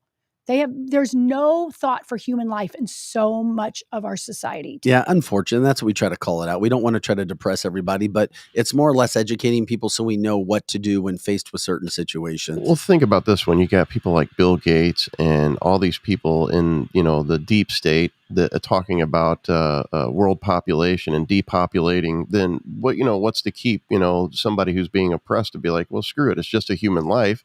Our own government and our own leaders don't give a shit. They want us gone anyway, so let me help them out. No, they do. Exactly. I mean, heck, we've even got this tree. I think I might have sent you the Christmas tree. I mean, people all have their opinions. I mean, you've got a satanic Hail Santa Christmas tree. That is ridiculous. That was displayed at a Wisconsin museum that Lizzie was telling me about. The tree belonging to the Satanic Temple. It was presented with red lighting and beads, pentagrams, Upside down star. and I mean, what various is wrong ornaments, with people? with one reading Hail Santa. It's like you can have whatever you want, but for whatever Mhm. reason, people feel as if, you know what? My opinion matters, and that's fine, but I'm going to go try to mess with somebody else who Mhm. has their certain belief. You don't see Christians trying to go to satanic places and putting their Christmas trees up, do you? No. No, but you see the satanic people trying to ruin what's happening with Christmas. Well, because if you're a satanic, you have no value of anything worthy of God. And so it's the absence of God. So they don't care about anything. They don't even care about themselves. You cannot be a Satanist and love But yourself. it kind of goes into that whole concept. I don't care. Yeah, I F don't y'all. care. I'm going to go Yep. do what I want to Yep. do. I'm going to put my satanic Christmas tree in the middle of your Christmas celebration. Correct. And then I'm going to go steal from the stores because I'm entitled to do whatever the hell I want to do. They just need, these Satanists just need to stay in the Equidome or wherever else satanic place they go and do their Satanistic stuff and leave everyone else The alone. Equidome doesn't exist anymore. I It's know. now a federal shooting range. Oh, well, there you go. That shows my age. But Mm-hmm. And like Troy saying, Satan always copies God. And that is so true. And Megan on the chat line was, when we were talking about helping people, she used to buy blankets and take it to the homeless. And now she doesn't, because the homeless people didn't keep it to be warm. They would then just sell it. You're damned if you do, damned if you don't. That's the sad thing, is you see the homeless and most people's heart goes out. But I've been told over and over by police, don't give them anything, because Yeah. sometimes they're not homeless and sometimes you're just feeding their alcohol addiction and they're selling everything that you give them. No, that's true. There are local agencies that they can go and get helped with. Correct. But it's that whole mentality again. There are people who just say screw you and screw whatever you want. For example, in Michigan over the weekend, Ypsilanti, Michigan, a suburb of Detroit. Look at the video. Mhm. Why is a pro-Hamas, pro-Palestinian movement trying to ruin and interrupt a Christmas tree lighting ceremony with kids all over the place? Mhm. Because they want to tear apart Christmas Correct. to get their message out, which is debatable at best, about Palestine. Mhm. I mean, you see the video here. I mean,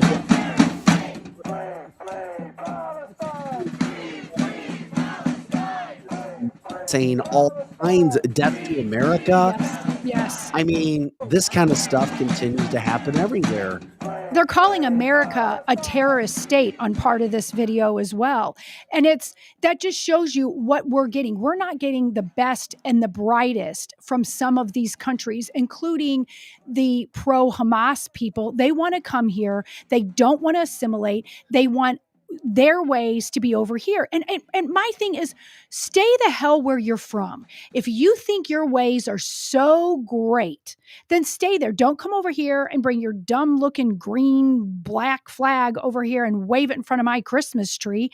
It's absolutely bizarre, but we allow it. We have free speech here. They're allowed to say whatever they want to say. They show who they are. If they're wrecking some poor children's Christmas ceremony, they are not for God. They are anti-American and they're terrorists, period. You got to watch what you say, Lizzie. My back is to this window. I'm the first one getting hit by the rocket. I'm That's sorry. right. That's right. If a rocket hits here, it gets all of us, okay? Yeah. Including the rest of the people at Strategic Air Services, not just in the studio. but that is true. People like what I'm saying and what your thought towards it is what a lot of people think. They're like, oh my gosh, she's saying that these people are terrorists. They are terrorists, but most people want to go, those poor little brown people over there, they just want to be heard. No, they're terrorists. There's a way to do things and there's not a way to do things. And it gets into that whole aspect of people thinking they're owed something, they're deserving of something. You need to listen to us because we are more important than you. Mm-hmm. You don't see the Christmas celebrators going to pro-Hamas rallies to try to ruin those, do you? No. You don't. You don't ever see that. And most anti pro-Hamas people just ignore them.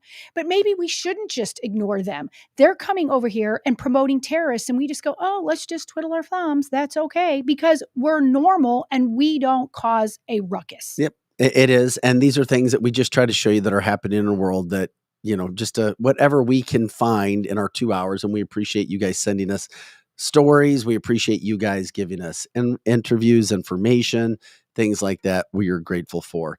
Donna said she had to restart us. I don't know exactly what that means. Well, what's happening on our chat lines today is they are being censored today. Somebody on our YouTube, and I haven't looked at it in my DM, actually were flagging their comments. So. Yeah, and this happens a lot when you do shows like this, which is why you'll hear me all the time say, and I know it gets to be mundane, and I apologize, but that's why we ask for donations. That's why we ask, because the only way we're going to be able to continue to do the stuff that we're doing is through local support. Correct. We do have advertisers that believe in the mission, which is why we ask you to please buy from them if you need one of their products or services, and tell them that you appreciate their association with Cancel This, because this is what happens when you do news shows, when you do informational shows that may go against what people at other levels of broadcasting platforms don't like.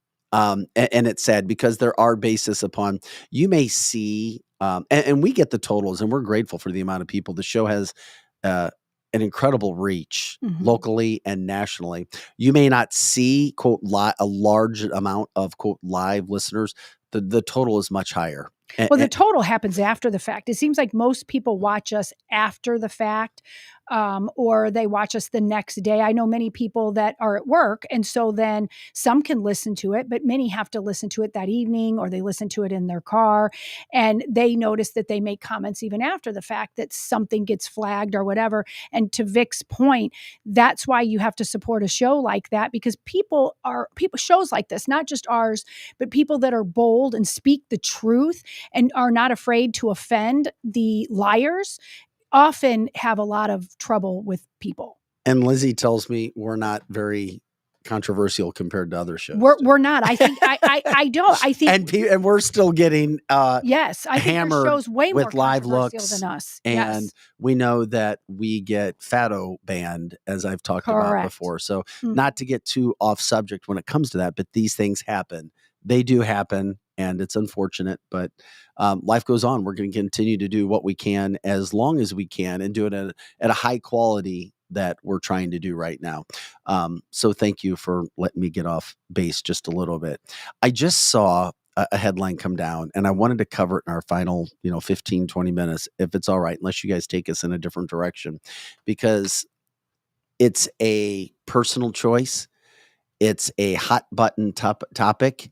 It is I guess I'll let you guys decide, but one thing that came out, I talked earlier about Donald Trump's lead continuing to grow massively over anybody else. We did see in the last election that was held, Kentucky elected a Democratic governor, but all other Republicans. We saw Virginia go mostly Democratic, and some of those, and then we saw Ohio turn out, and one issue helped in Kentucky, for sure helped in local races in Virginia, and for sure helped in Ohio, because it was the issue of abortion. A new Rasmussen report shows, Rasmussen, I mean, this isn't MSNBC, it's not CNN, it's Rasmussen, and I'll give them credit for being, or trying to be, a mostly down the middle poll for the most part, said that likely voters found that abortion is expected to be a significant, or one of the top issues of 2024, with everything else that's going on in this country. For whatever reason, abortion. And Democrats are holding an 11 to 12 point lead, which is massive, over Republicans in trust on handling the issue. And more than half of the likely voters identify as pro-choice. And of course, they believe that Democrats are most likely to believe abortion will be very important come 2024. This could be another big, massive turning point issue for Republicans. And what does it say about our society? What does it say about our political system? And what does it say about messaging to Americans right now? I talked about that earlier in the show.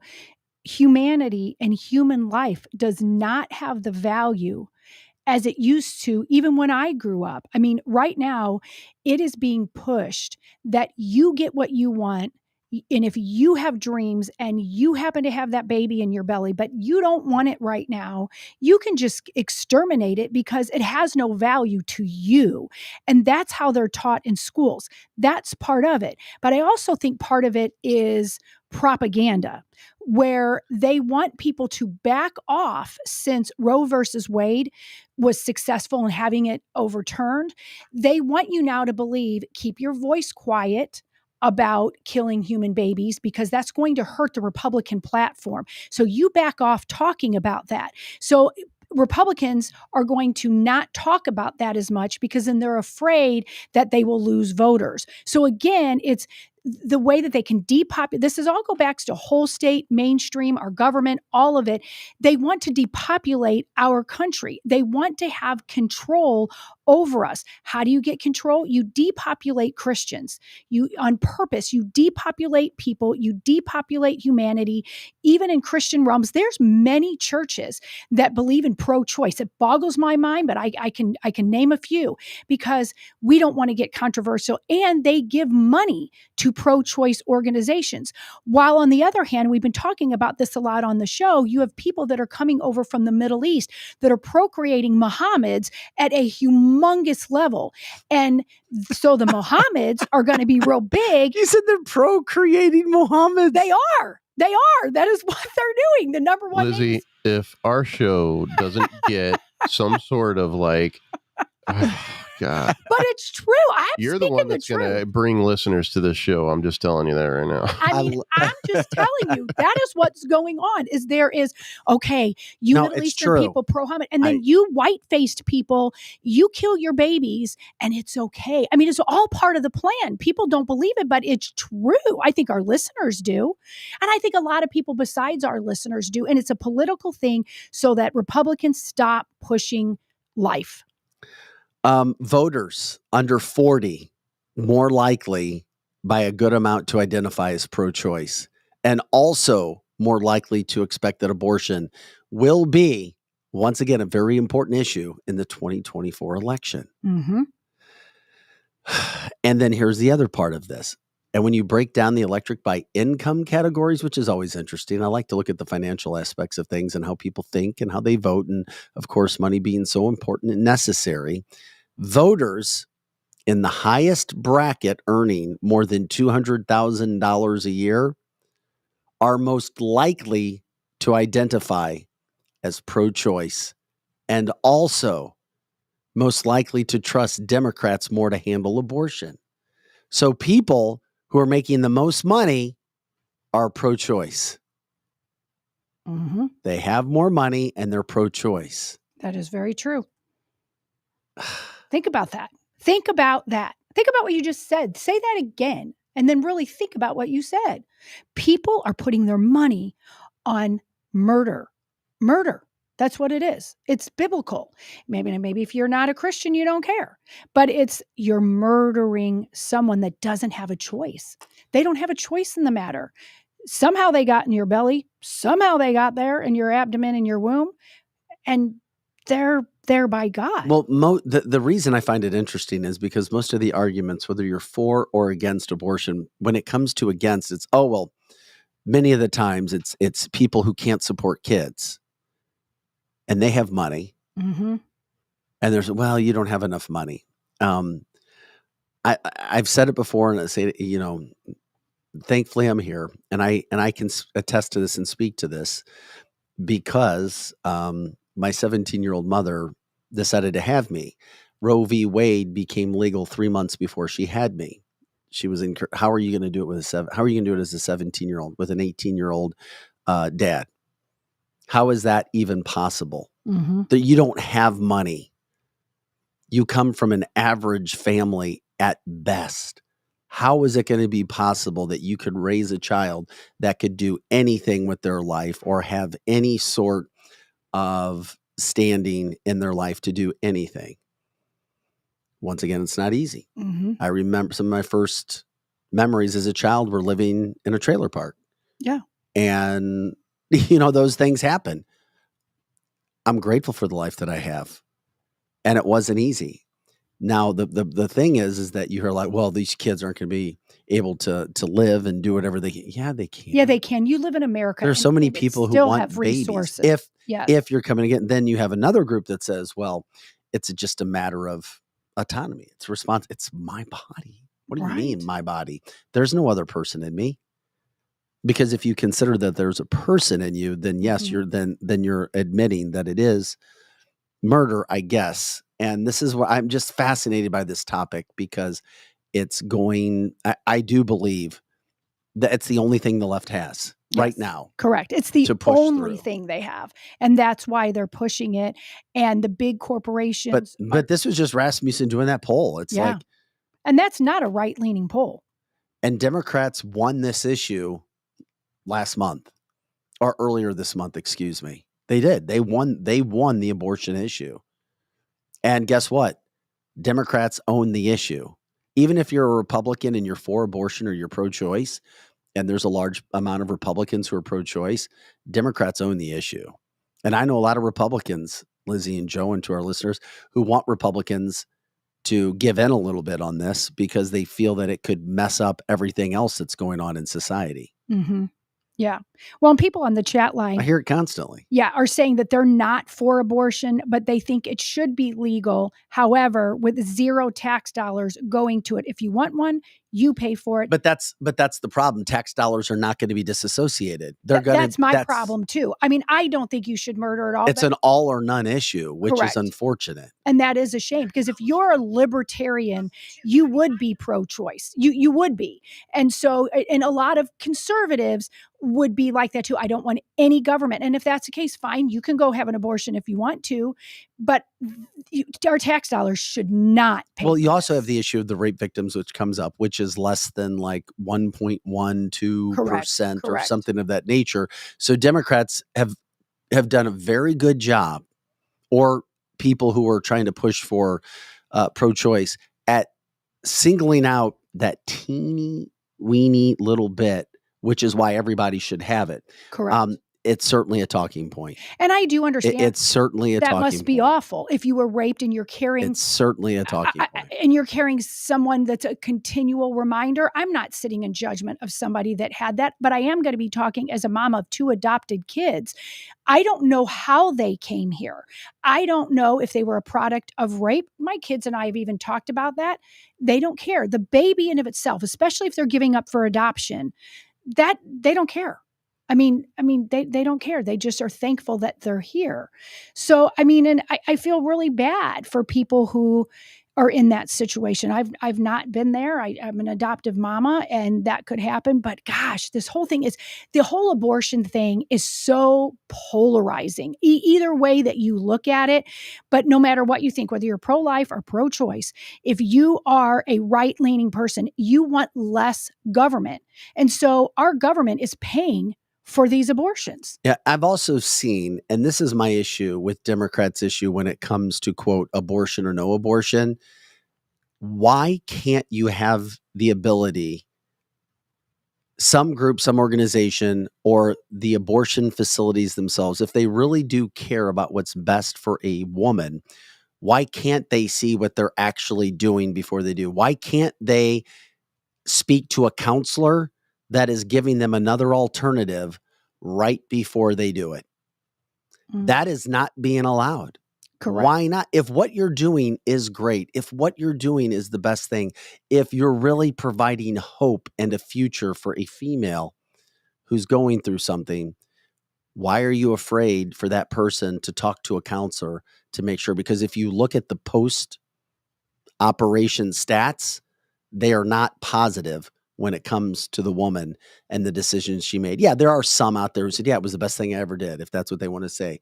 But the overwhelming evidence, the overwhelming statistical information shows there's regret. There is regret. And so why not allow a counselor yes, to talk to a person before they do it? And then if they talk to somebody and then they still do it, then it's on them. I thought that's what they did. I'm not very experienced, but I thought that was the protocol.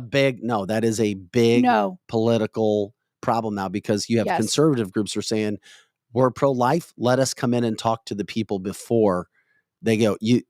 they have their own people in house Right. Correct. Well, that are getting paid. then you're on that where they're coming in with those photos of babies, like the disturbing photos. What would Never be? mind. But what would? No, this is a good point, Joe. I'm glad. But Okay. what would be wrong with showing truth? I That's don't what think this there's show's anything all about. wrong with it. However, somebody who's already going through a lot to make that decision, I mean, that could be traumatizing completely. But, Of course. but it's also what about the? traumatizing to the baby. But what would But the trauma? there's debate on whether it's an actual baby. No, or I if get there's your most life and all doctors that. most doctors admit that it's a baby. Most do. Yes. Well, I'm not disagreeing. I'm just saying. I love the conversation. But that's the mentality of people who go in there. They're already in that area where they're making a tough decision, and they have somebody who's like pointing fingers saying you're going to go to hell if you do this. You know what I mean? Like, well, no, but wait a second. You're taking the most extreme circumstance. well, that's what they do when they're standing out in front of the abortion clinic. Some do. Some do. Not all. You have people who just sing hymns, as we hear from Glenn, who are outside praying, who get arrested, even in a calm, peaceful sense. I'm saying, why not in a structured setting show and be allowed to give women the stats of what happens after you do this, to make sure that if we really truly care about if they're going women, to do that, they need to do that with like transgender people too, instead of being like, oh, it's so supportive. 100%. Go ahead, chop it off. They 100%. should be given Exactly stats on both sides. 100%. I agree. And that's the thing that they don't. And there was a movie, and forgive me, I can't remember what its name is, and as to what Joe is talking about, she was one of the presidents of Planned Parenthood. And the thing that she stopped doing, Margaret Sanger. I can't remember if it was her or somebody else, but she was very pro-choice, and she was one of the, anyway, but she was a big advocate for abortion. And then when she realized when people came in, they weren't given the choice. They weren't showing the heartbeat. They weren't showing that it was actually a human life in there. And when it got to her, then when people had so much remorse afterwards, and that's for another show, because there's a whole big thing on that. If a woman is there, obviously it's a very difficult situation already. Right. All I'm saying is, hey, if you want to make it legal, make it legal. Yeah. Make it legal in all sense. Yes, Abby Johnson. But yes, thank you, Lori. But then have an opposing view in a kind, polite way, showing facts of what happens after. That's it. And then if somebody wants to, polite way, absolutely. And if somebody else wants to go ahead and do that, you know what? That's on them. And then we have to try to do the best that we can to educate. Now, that's just bare minimum. Yeah. Trying to come in and talk from that standpoint. That's where I think that's a middle ground opportunity. I'm not saying that that's what I would agree in. I've already told you. I mean, once again, my mom was 17. Well, and going to the point, the listeners always come through. And I did not grow up with a silver spoon, and it took a lot of people doing a lot of things. But you know what? Why wasn't my life worth it? Right. And I think that is the biggest thing. And that's why I can talk about it to anybody. Yeah, exactly. Yeah. And the movie's Unplanned is the movie that I was talking about. Thank you, listeners, for putting that. And it was Abby Johnson. So that she will show, if anybody has any doubt about what happened in Planned Parenthood, watch that movie. It's really great. And I do think it's wrong, Joe, when you were talking about. But Democrats are kicking Republicans' ass on this issue right now, which is why I brought it up at almost 12% when it comes to a fairly down the middle poll when it comes to Rasmussen. That's what can't be denied right now when it comes to our country. I think Donna's got a good point, saying that all birth control should be free. Now, if they're wanting to depopulate, I think that's the nicest way to do it, right? Right. Well, you would think so. But you can get birth control very inexpensive. Right. But, I mean, there's people who can't afford it at all, but still like to have sex. I love Terry's... That's a drop. They can't even afford it at all, but they still like sex. That's a good one, Joe. Terry, this is the best thing, because not only does it deal with the now, it deals with the moving into the future as best as possible. We need to support and love these moms, whatever they decide. I agree. But they need to be given the truth, like ultra sound. Oh, like the ultrasound. These are some of the issues that I was talking about. Why not? Sure, you can. I mean, it's something to think about.